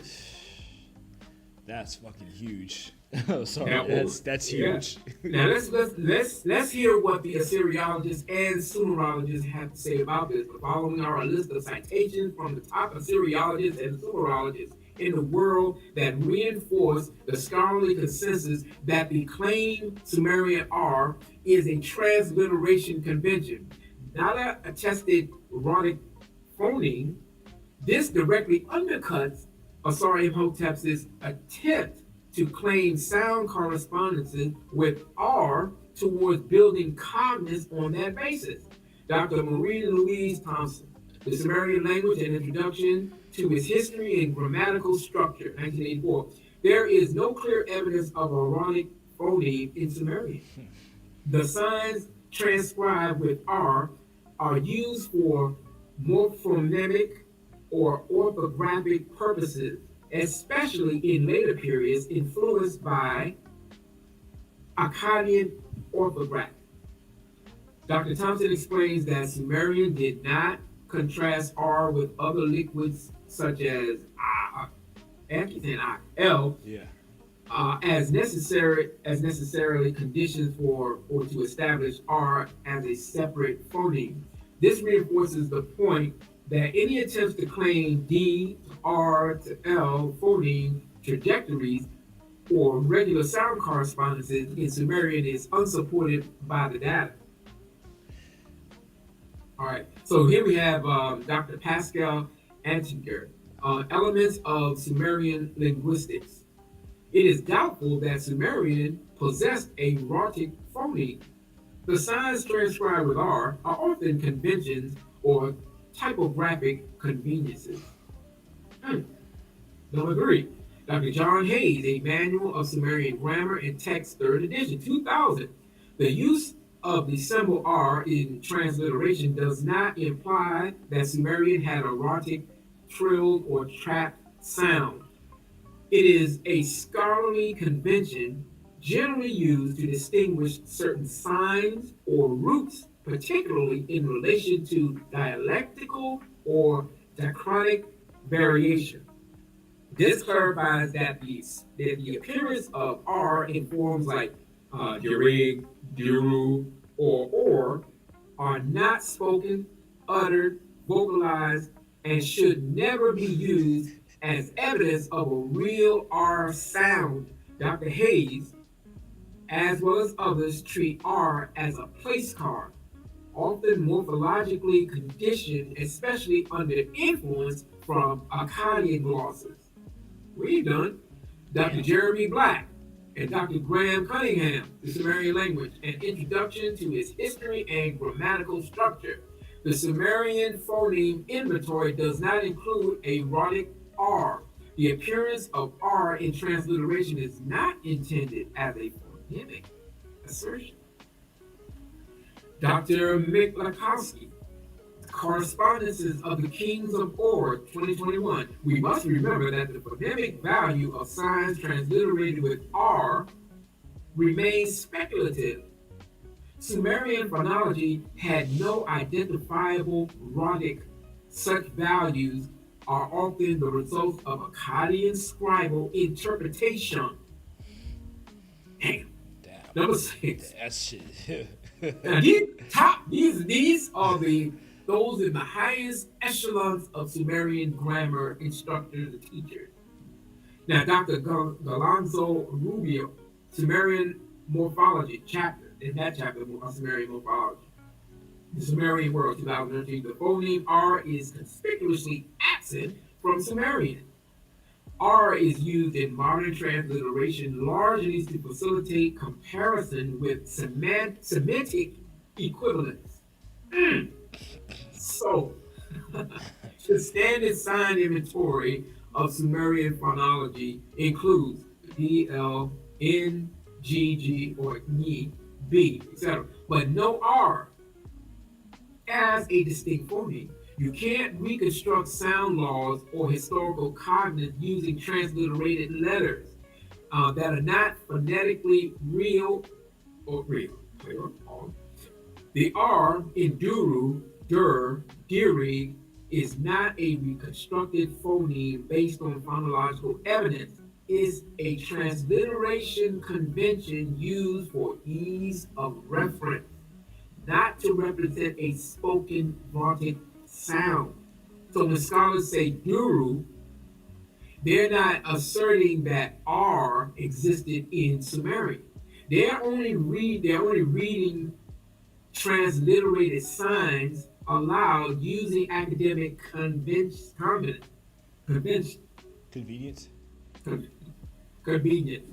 This is taught and well understood in Sumerian grammar at all levels. When I started on the first one, Dr. Bowen was showing us how what words that are how the process is used. They pointed out that when we say terms like or three or this or that or room key, the R is not present.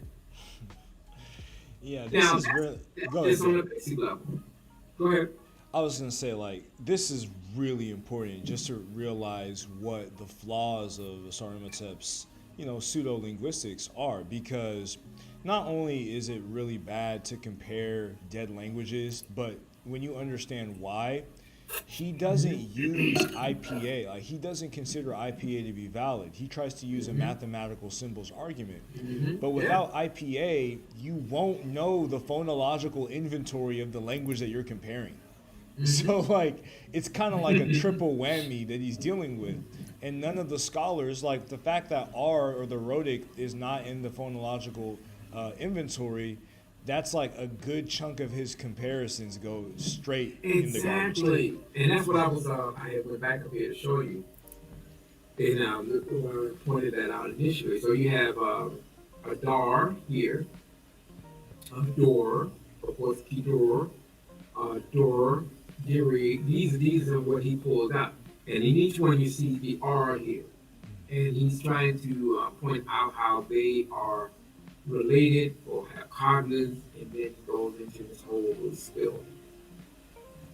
But how are you going to have it when the word, you don't even have a sound like that? You can't have a sound correspondence when there was not a sound used for that. So let's go to the next slide. So examples. Duru may reflect dulu, doo-doo, or doo-oo. Sumerian linguists simply don't know, because Sumerian is not related to any known language, and because it was recorded in a writing system not originally devised for it, we can only guess at the true sound value of many of its words. That's by Samuel Kramer, Sumerian, Their Language, History, Culture, and Character. 1963. The same with derig. It could be pronounced deleg, delink, dedig. The R is editorial, not spoken. So burr, gur, tear are all transliterations using R. It's not a real sound in Sumerian, just a modern scholarly notation. I'm putting emphasis on notation. So to Asar Imhotep, and those of like mind, without a phonemic R, you can't build sound laws using it.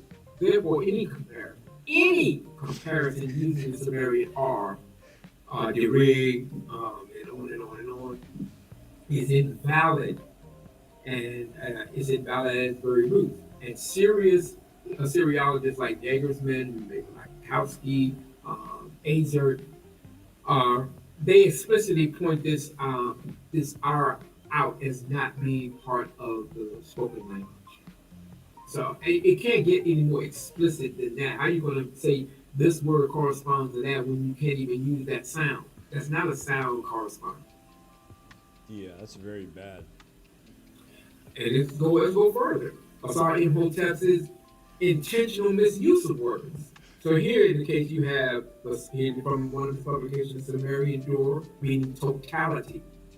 Now, in this case, Dor, meaning totality, has no attestation. Here, Asar intentionally lies to his followers by using this and many other words as false copy. Dor, totality, has absolutely zero textual attestations in Sumerian. When he uses the electronic Pennsylvania Sumerian dictionary, it literally shows you that it has 0 times being used. It's not even why. I don't know why they didn't put it in there, but that's the point. If he's using, why didn't he make that point clear to those who are reading in his books? Using unattested words invalidates any comparative claim because historical comparison relies on words with proven usage, phonological form, and context in authentic text, not theoretical constructs.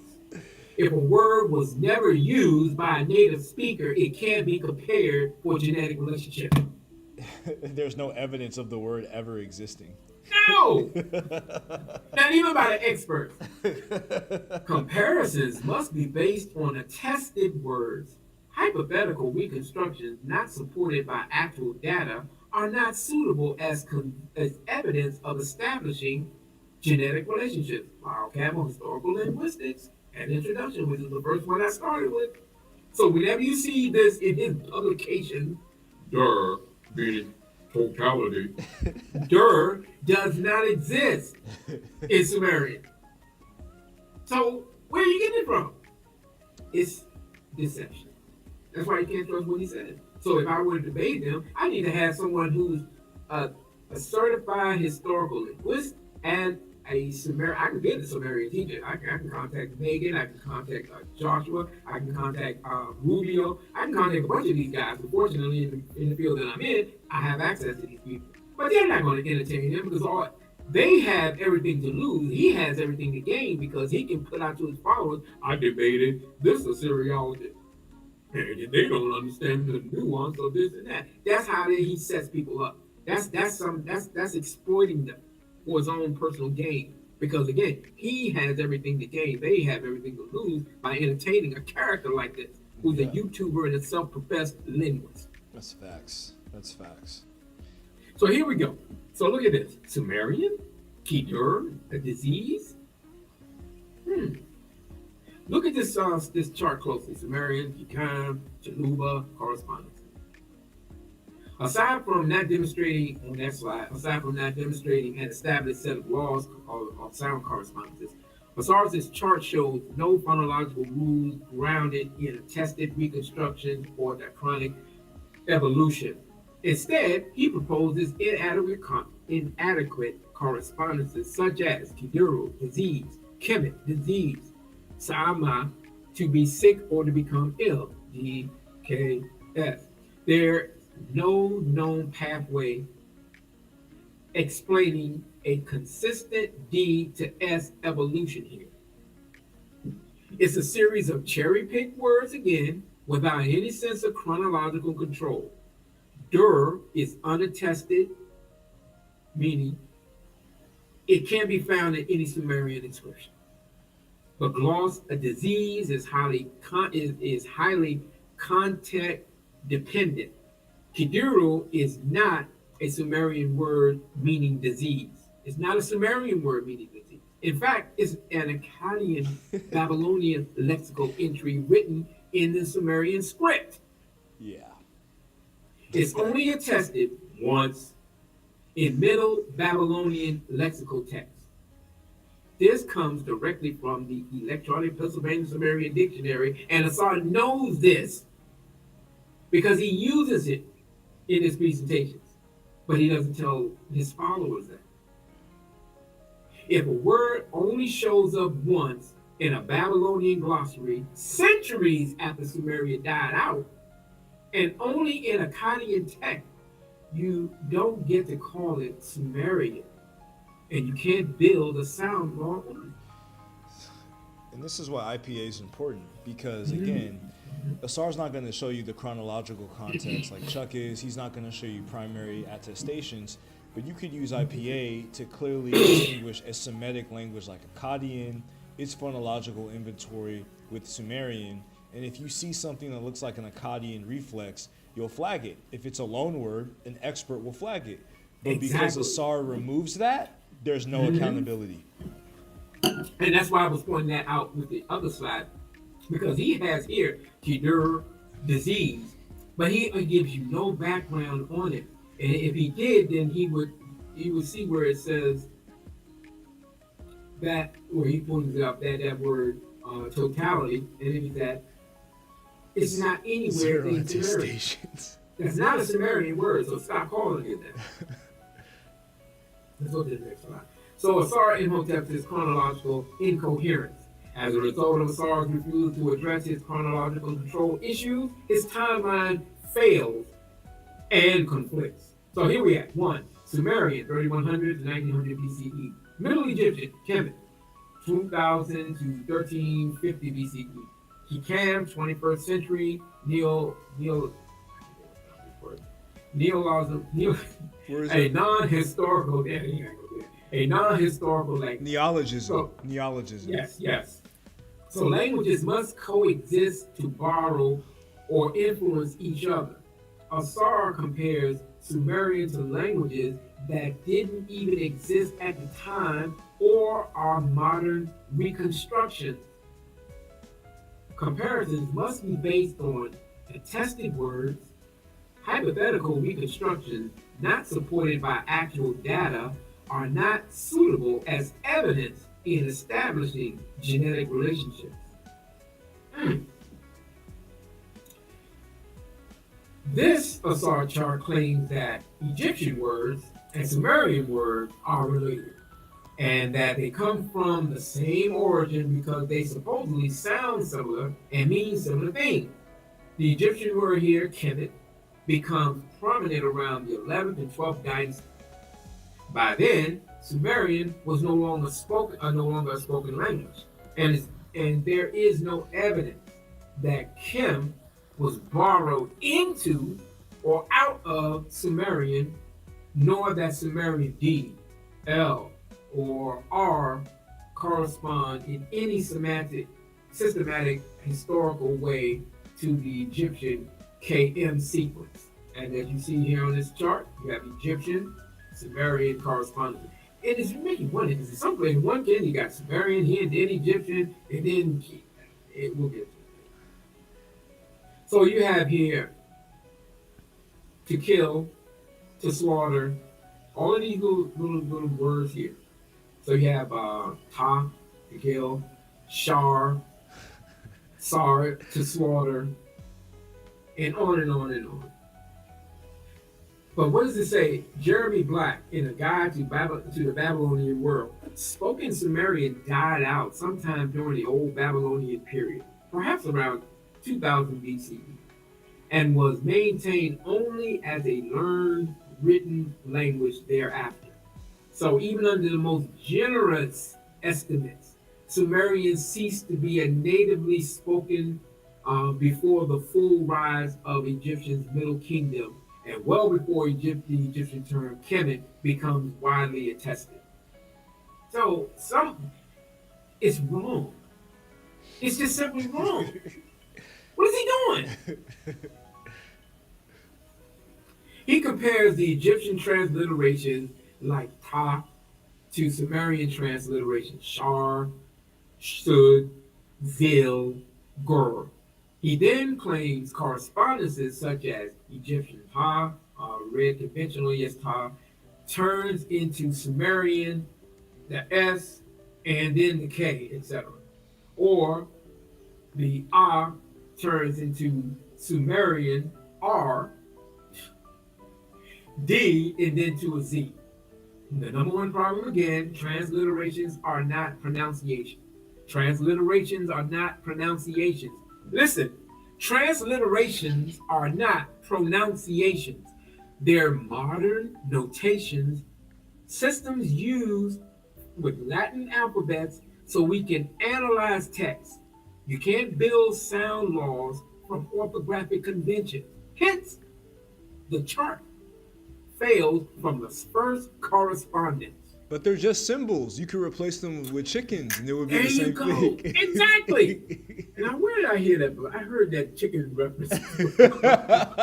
yeah.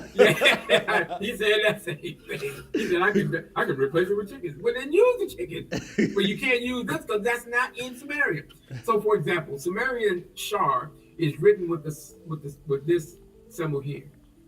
But you don't know for sure how it was pronounced, as scholars of Sumerian and Egyptian have stated many times. Transliterations such as Shar or Gub are not phonetic renderings, but conventional representations used for grammatical comparisons. That's our Kamazel or Sumerian. The written consonants in Egyptian only approximate the phonological structure values, and many phonetic details are lost. That's the Egyptian root lexicon. So conventional representations are not, try again. Conventional representations are the modern scholarly symbols we use to represent Sumerian words. They allow researchers to discuss and compare texts, but they are not recordings of ancient speech and must be handled cautiously in historical linguistics. Asar deceptively equates transliteration with actual pronunciation, comparing transliterations as if they're phonetic data is misleading and academically ridiculous. They'll never take him seriously. Hell no, that's why he won't submit 20 years of work to any linguistic journal for scrutiny and validation. Never. So there's no way Asar's work can be considered valid within historical linguistics. It fails on all three pillars of legitimate comparative work. Chronological control. He moves Sumerians' place in the sequence to suit the example, which means any direction of borrowing is arbitrary. 2. Regular sound laws. His correspondences are invented post-apt and never applied consistently across the lexicon. 3. Semantic coherence. He treats words with only tangential or metaphorical overlap as if they're direct cognates. His Kim correspondences, psycholinguistic babble, fails on all fronts. No evidence for D, K, or L, M shifts in Sumerian. No consistent sounds, rules, or linguistic methodology. He relies on transliteration symbols like R that were never spoken.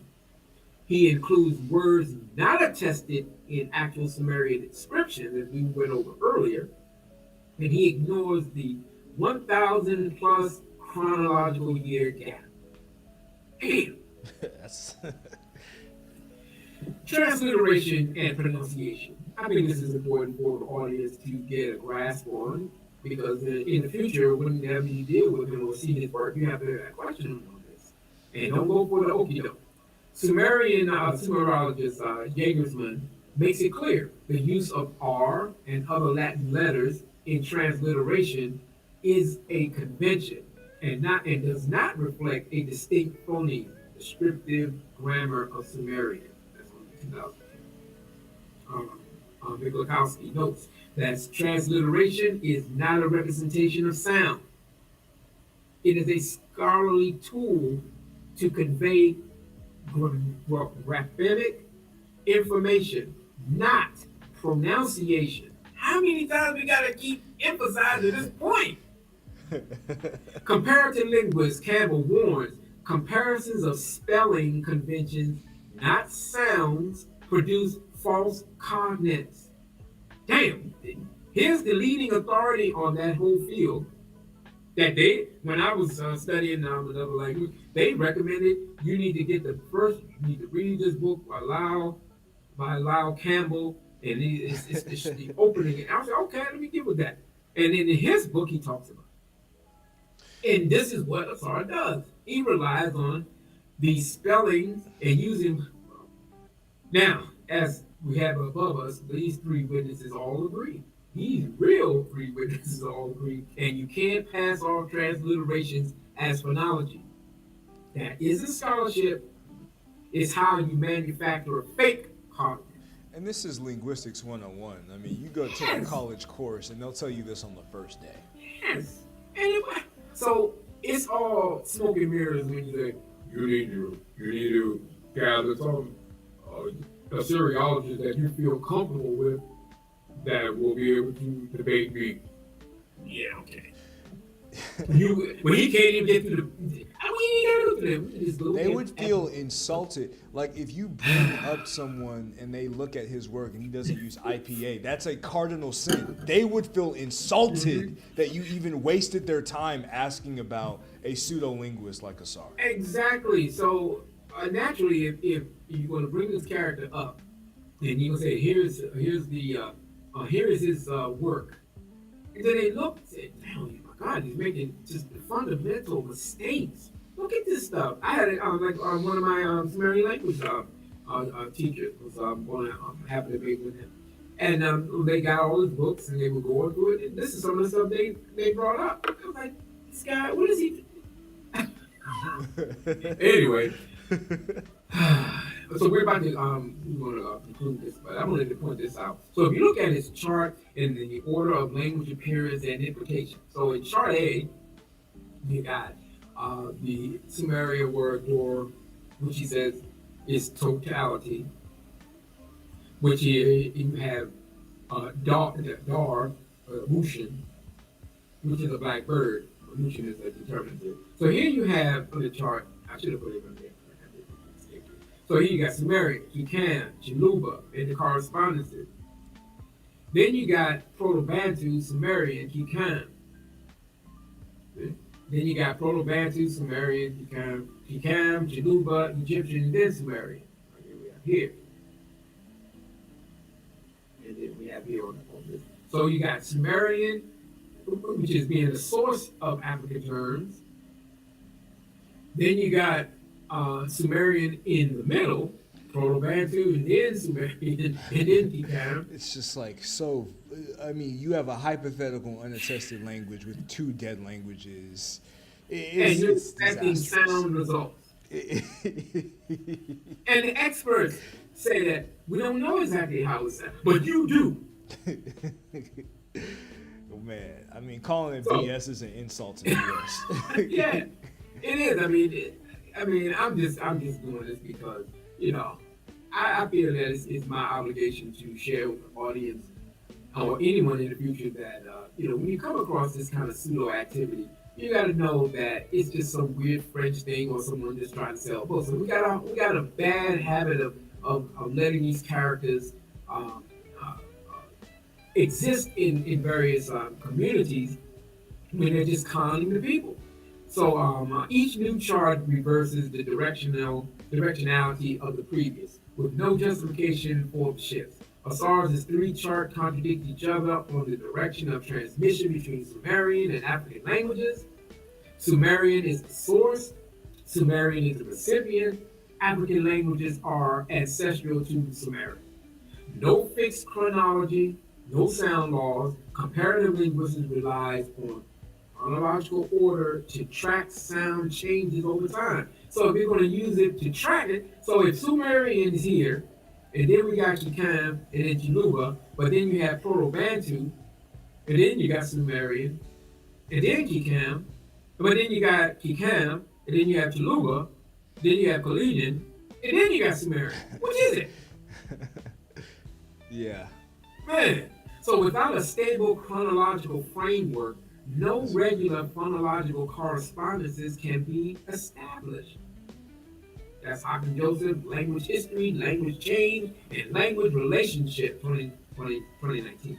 So he's in violation of all of the said rules and laws and tested products and evidence to support language relationship. He violates it all just so that he can come back in a publication where he is now the authority on it.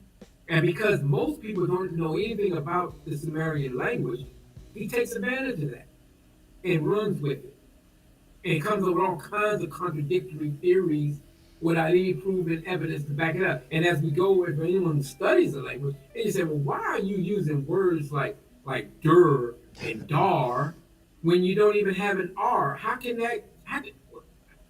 is that even possible? Yeah, it's an insult. Yeah, so in conclusion, this sort of nonsense goes on and on. Unfortunately, his followers on the yellow bus will never get it. Asar Imhotep's claims collapses under scrutiny. His comparisons ignore linguistic method, violate chronology, confuse transliteration with pronunciation, and shift directionality to fit outcomes. Without fixed sound laws, historical control, or credible reconstructions, his arguments aren't linguistic. They're speculative storytelling in academic disguise. The evidence is clear. What Asar presents is not historical linguistics, it's pseudo-linguistic nonsense. The single most important requirement for establishing a genetic relationship is the discovery of systematic sound correspondences. Without this, no amount of lexical resemblance, however impressive, is sufficient to prove relateness. Language contact, creolization, and genetic linguistics, page 13. That concludes my presentation, and I think that it should be clear to anyone, if they're not biased, to come away with, damn, if he knows all this stuff, why didn't he make it clear? And that's exactly the point that I was trying to make, is that he's making references to terms and words like sound, but they didn't even have certain words that they're not even in the language itself, and they're definitely not spoken. So you can't take a dead language, compare it to a dead language, and expect to have sound correspondences when the very experts themselves don't even know what the hell they're saying. Yeah, it's just, the epitome of pseudo-linguistics. And there's just, so to anybody out there watching this, on the restream, like if you just use any basic information, this is not complicated. This is not deep. Harold Johnson, aka Asar, he tries to act as if he's on some type of ivory tower and that nobody can touch him. And he does it. He'll say allophony, paronymy, homograph, and he'll use all of these technical terms. But if you stick to the basics, you can't compare dead languages to living languages without reconstruction. You have to use IPA to represent the sounds. You have to describe the environmental conditions for the sound changes. You have to clarify the phonological inventory of the languages that you're comparing before you engage in the comparison. You have to make sure that the dictionary is legit with primary attestations. He doesn't do any of these basics. None of them. So off the bat, he's disqualified from historical linguistics. completely. Exactly. And that's what I was trying to point out. And if he doesn't want to use the IPA, then how in the world are you able to use a language that's dead, like Sumerian, to come up with your cockamamie idea? When you have Dr. What was his name? Dr. Otto Edzard, the phonetic value of many signs is reconstructed with a certain degree of probability, but we have no way of knowing with certainty how Sumerian was pronounced. This is one of the leading Sumerian grammar teachers. Sumerian grammar. You can find this on Brill. Sumerian grammar, page 10 and 11. The experts are honest enough. This is what I admire about these Assyriologists and Sumerians. Dr. Joshua Bowen, Megan Lewis, Gabriel Barra, my teachers. That's one of the first things in our Discord group. They always, whenever we had new students come in, they always make it clear when we go through Sumerian 101 basic.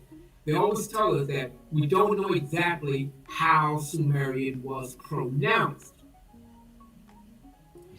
because we have to go through Akkadian conventions to actually reach that conclusion. If you go to a book called The Concise Dictionary of Akkadian, Sumerian phonology is reconstructed based on Akkadian conventions. Its actual pronunciation may have differed significantly. Dude! Yeah, it's just, and again, like, this is the main thing that I've seen from him is the primary attestations. If you can't show it in an attestation, it's not legit.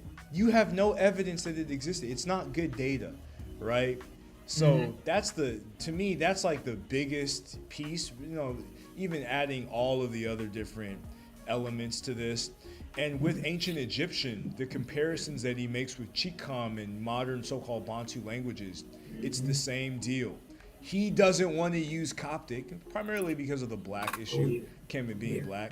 But Coptic from the European perspective with James P. Allen, Sathia Falobenga said that Coptic is mandatory in the process of vocalizing the ancient Pharaonic language, period. So he's going to use the same mistakes. And again, if you watch this video, shout out to Netter Neb. Netter Neb was doing a lot of the early work in exposing the I always give praise to my brother, and I like to say in constant contact. And early on, I was on that bandwagon. I would see them arguing in one of the groups that we had. I was attacking Netter Neb. I mean, calling them names and Reggie and all of them. I'm on their side. Until I was able to, deprogram myself by studying this stuff. Yeah. And I actually called Ned with a Facebook call, and I apologized to him, because he was like, "What you calling me for?" Because I felt convicted. I was like, "Damn, I'm sitting up here defending these pseudos, and my man had it right all along. He was out there beating up on the stars before anybody, for the most part." Yeah, their debate. And he showed me a lot of the errors. And I was defending them over him and not going through his rigorous work. And now he's studying the historical linguistics, and he's right. I mean, I give more praise to that brother because he's just excelling. And I'm really proud of him, man. I feel kind of awkward in calling me Baba. I don't look old, but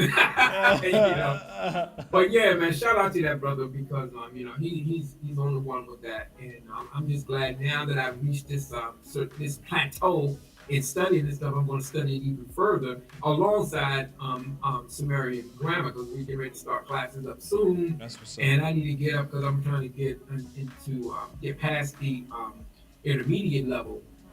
And because I have to do this and argue with these guys, I've been neglecting my own studies, and I'm not going to keep going back and forth, video. I just let the record speak for itself, and if I see them here and there, of course, I'm going to make those points clear, cuss them out every now and then. This was a bomb. No, this is definitely good enough. And I'm going to be making more content just from the data that you presented. Oh yeah, feel free. because You know? it's really invaluable to show, just to break it down to the average listener, regardless. I mean, I have some Generation Zs who listen to me. This is not complicated. This is really, really simple and easy, right? Yeah. So it's clear, you know, and we have scholars, we have standards. Another thing that irks me, you know, like Jean-Claude Mboli is a little bit more respectful, even though he does make similar errors. But the bastardization of Obenga's framework, when he wanted it to be extremely rigorous at the same level of Indo-European linguistics, and to have these guys, you know, use the Negro-Egyptian category to just promote, frankly, bullshit and pseudo-linguistic, you know, malarkey, is just an insult. And we have to continue this fight in having rigorous historical linguistic standards when it comes to the comparison of African languages.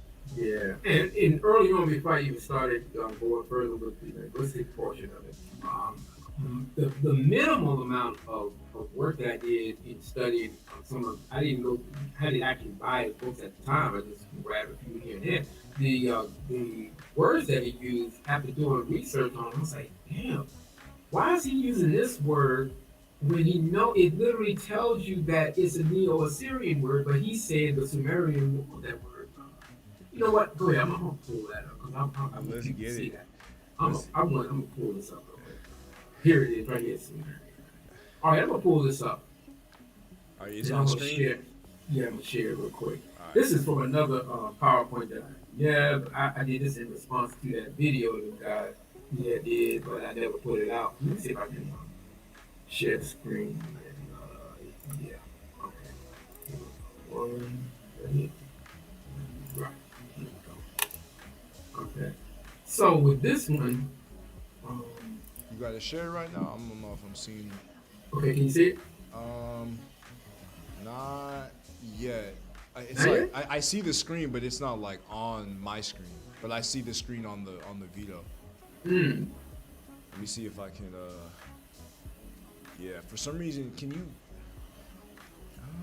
Oh, you know what? Wait. I'm not sharing. I can see that I'm not sharing. Hold up. Oh, my fault. All I good. got that. I didn't hit share. My fault. All good. Okay. There it is. There it is. I see it now. Okay. So, what was this thing called? This was, I didn't even put a couple. Kiengi and Kemet. Wait, there's another one? Wait. Oh man, this was the longest one. This was like 4 years ago. I know. I just have kept it in my. How would Kiduru and Kiengi both be cognate with Kemet? I guess because K.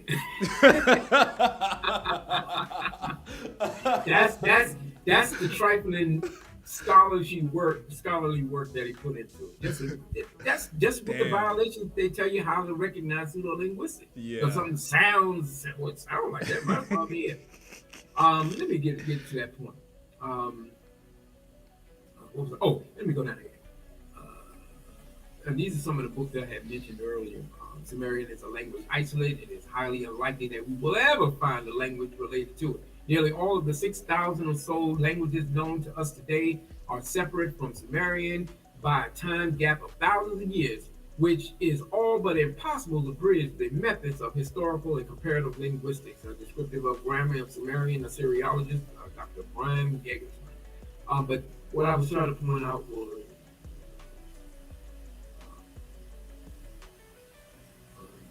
give me a second. All good. Okay, here, right here. Here we go.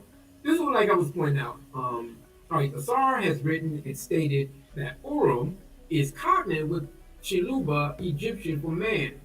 There are several words in Sumerian for male at different periods. Let's examine. So here you got Rimet, man, Coptic, Rome, I think it's Romy. man or husband, Chiluba, male, masculine, But in Sumerian, you got Urim, meaning male. But of course, we got the most attested term, which is Nita and Lu. Gurush, Nourish, which is a young male. But anyway, the point I'm making in that was that Urim is not Sumerian. It's a Look, Neo-Assyrian. he used the electronic Oh, Pennsylvania Sumerian wow. dictionary, and right here in the electronic Pennsylvania Sumerian dictionary, I screenshotted the page. Urim, male. One attestation was found in a Neo-Assyrian. Neo-Assyrian That's text. crazy work. But this is what he said. Urim is not native. Is a non-native morphology, and that's why it warrants loan words. So this is a loan word. That's Okay, crazy work. Urim is not attested in the Old or Classic Sumerian, only in late Neo-Assyrian context, often in Akkadian Sumerian bilingual lexical lists. That means Urim is a back translation or artificial Sumerogram, not a native Sumerian word. Therefore, he's comparing a late Akkadian era gloss, Urim, to an African term and forms, mistaking it as Sumerian. He says that Urim is Sumerian. It's Semitic. It's Akkadian or Yeah, Assyrian. so Sumerian Urim is male, but no, it's not Sumerian. It's Neo-Assyrian. Yeah, that Why does he is- do these? Why does he do this kind of stuff? And I in this PowerPoint, I just went through like a list of all his glossary of words and how some are not found, some are not used, some are loan words, etc., etc., etc., etc., etc. I don't think he's this negligent. He has to be deceptive to do this over That's and the over. point I was making. He has to be. I said that. I wanted to say in the opening, I pointed out it's not little mistakes here and there. No, this is intentional. Yeah. I'm going to where he went to, and I see where they tell you. Isn't it just for this word about term? It gives you the how many times it's used over a period. 3,308 times from early dynastic A period all the way down to the old Babylonian period. How it's written and all this is a semantic derivative. How is it Akkadian, etc., etc. So, Harold's ignorance of the Sumerian language is vividly clear. Is it possible that he made a mistake of thinking Baal or Bala? And that's understandable if you're unfamiliar with Sumerian language. Although they both have the logogram, they both have totally different meanings, separate voting altogether.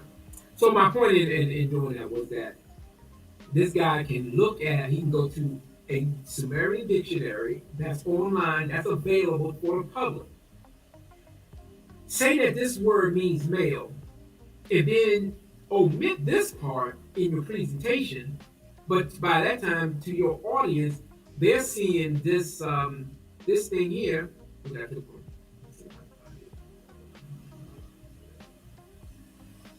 I mean, we went through. I talked to historical linguists. I mean, this is I just gathered over the years.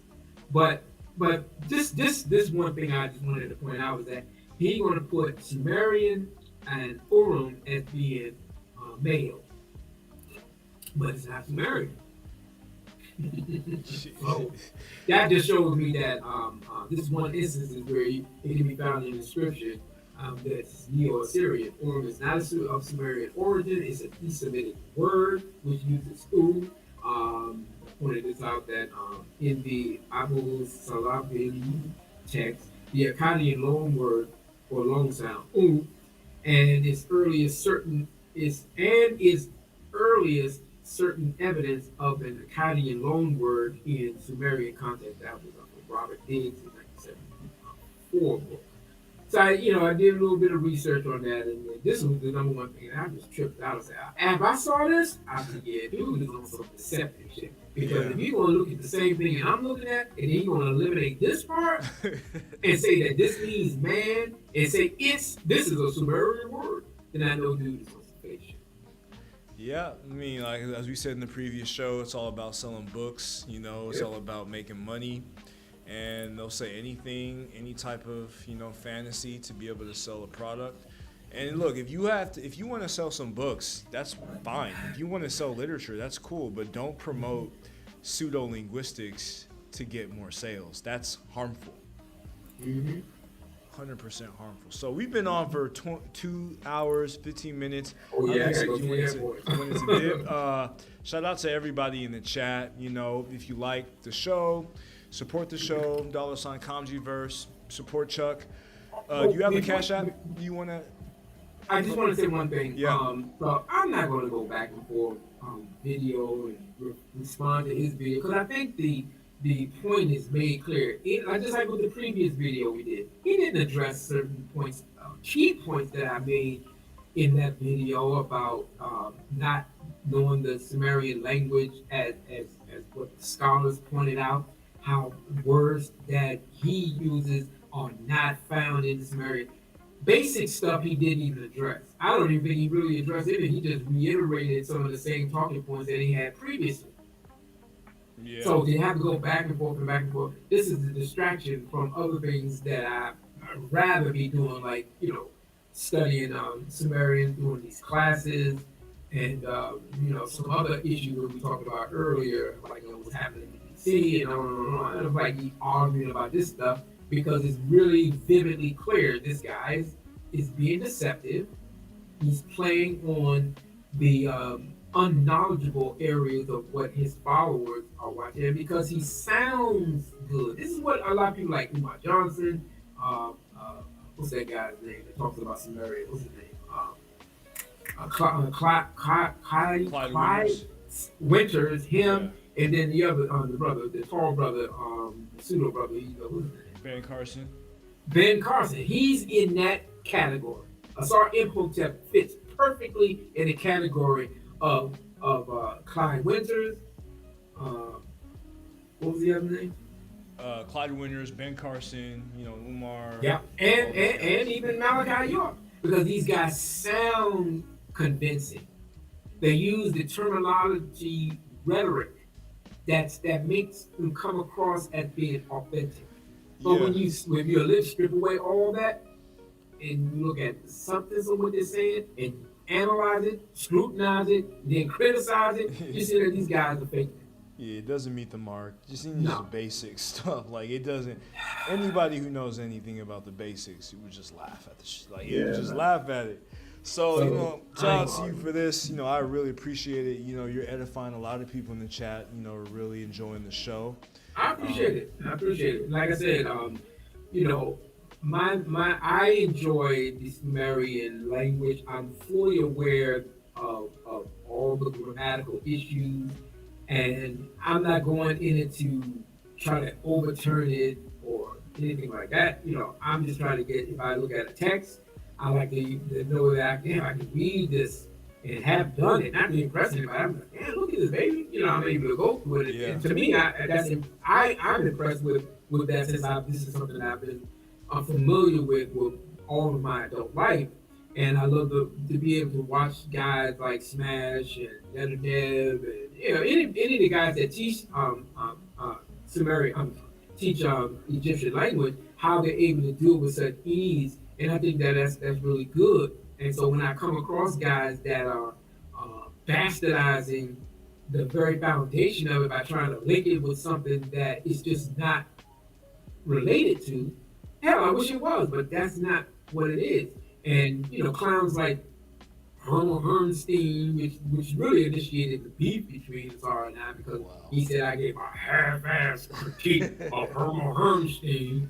When Herman Hermstein is pseudo. Period. And the stuff that he said is that the hat that you see Goodell wearing, that was a representation of an afro.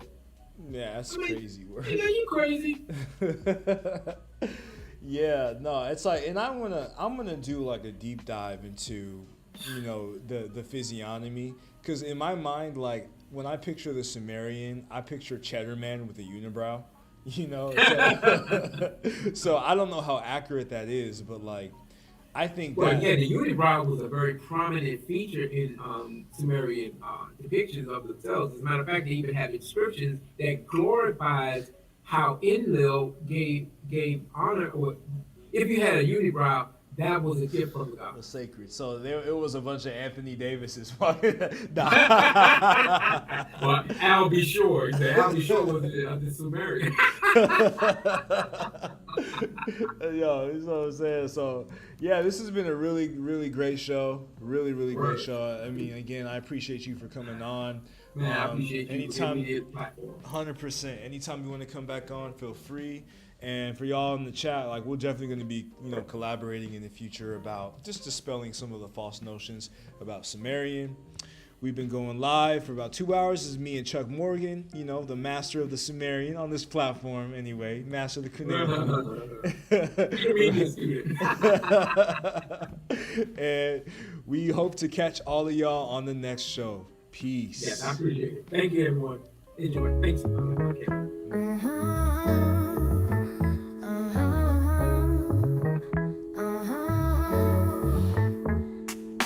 Unity in Kemet, our truth burns bright.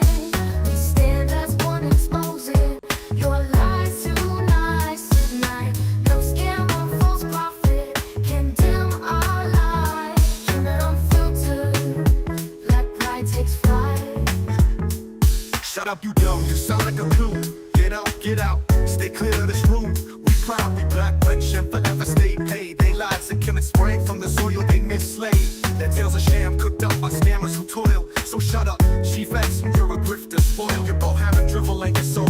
Coptic verse, their language is liturgical, not to rehearse curse. While Ethiopian and Nubian cops and Cairo so merciful. Drop troops surgical, leaving your myths pitiful. You act like black folks ain't speaking Remy, give me your idiocy. Runs deep, can't study, can't even see. Bubble brother, hush up before I knock your sugar out. Don't twist our ancestors' lore, I'll butcher your clout. Unity in Kemet, our truth burns bright. We stand as one, exposing your lies tonight. No scam or false prophet can dim our light. Kemet unfiltered, let pride takes flight.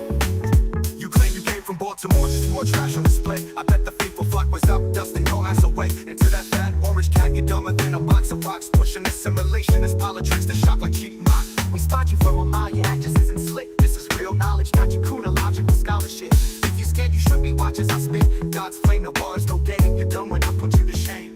When your twisted lies crumble and your fake talk fades, our united voice echoes, truth never degrades. From the ashes of the sea, our spirit invades. In Kemet's name, your false crown forever cascades. Gauzy aka Amir, the scam's a total disgrace. Spitting away with one jargon at a crooked scheme and pace. Your twist words confused, try to carve up a space. A fraud, your fake gospel body cue with no base. You try to fool slow blacks with your bogus empty guys, but your clumsy act crumbles under truth piercing eyes. Kemet stands united, no room for your deceitful art. Step aside, false prophet, your lies won't break a heart. Unity in Kemet, our truth burns bright. We stand as one, exposing your lies tonight. No scam or false prophet can dim our light. Kemet unfiltered, let pride takes flight.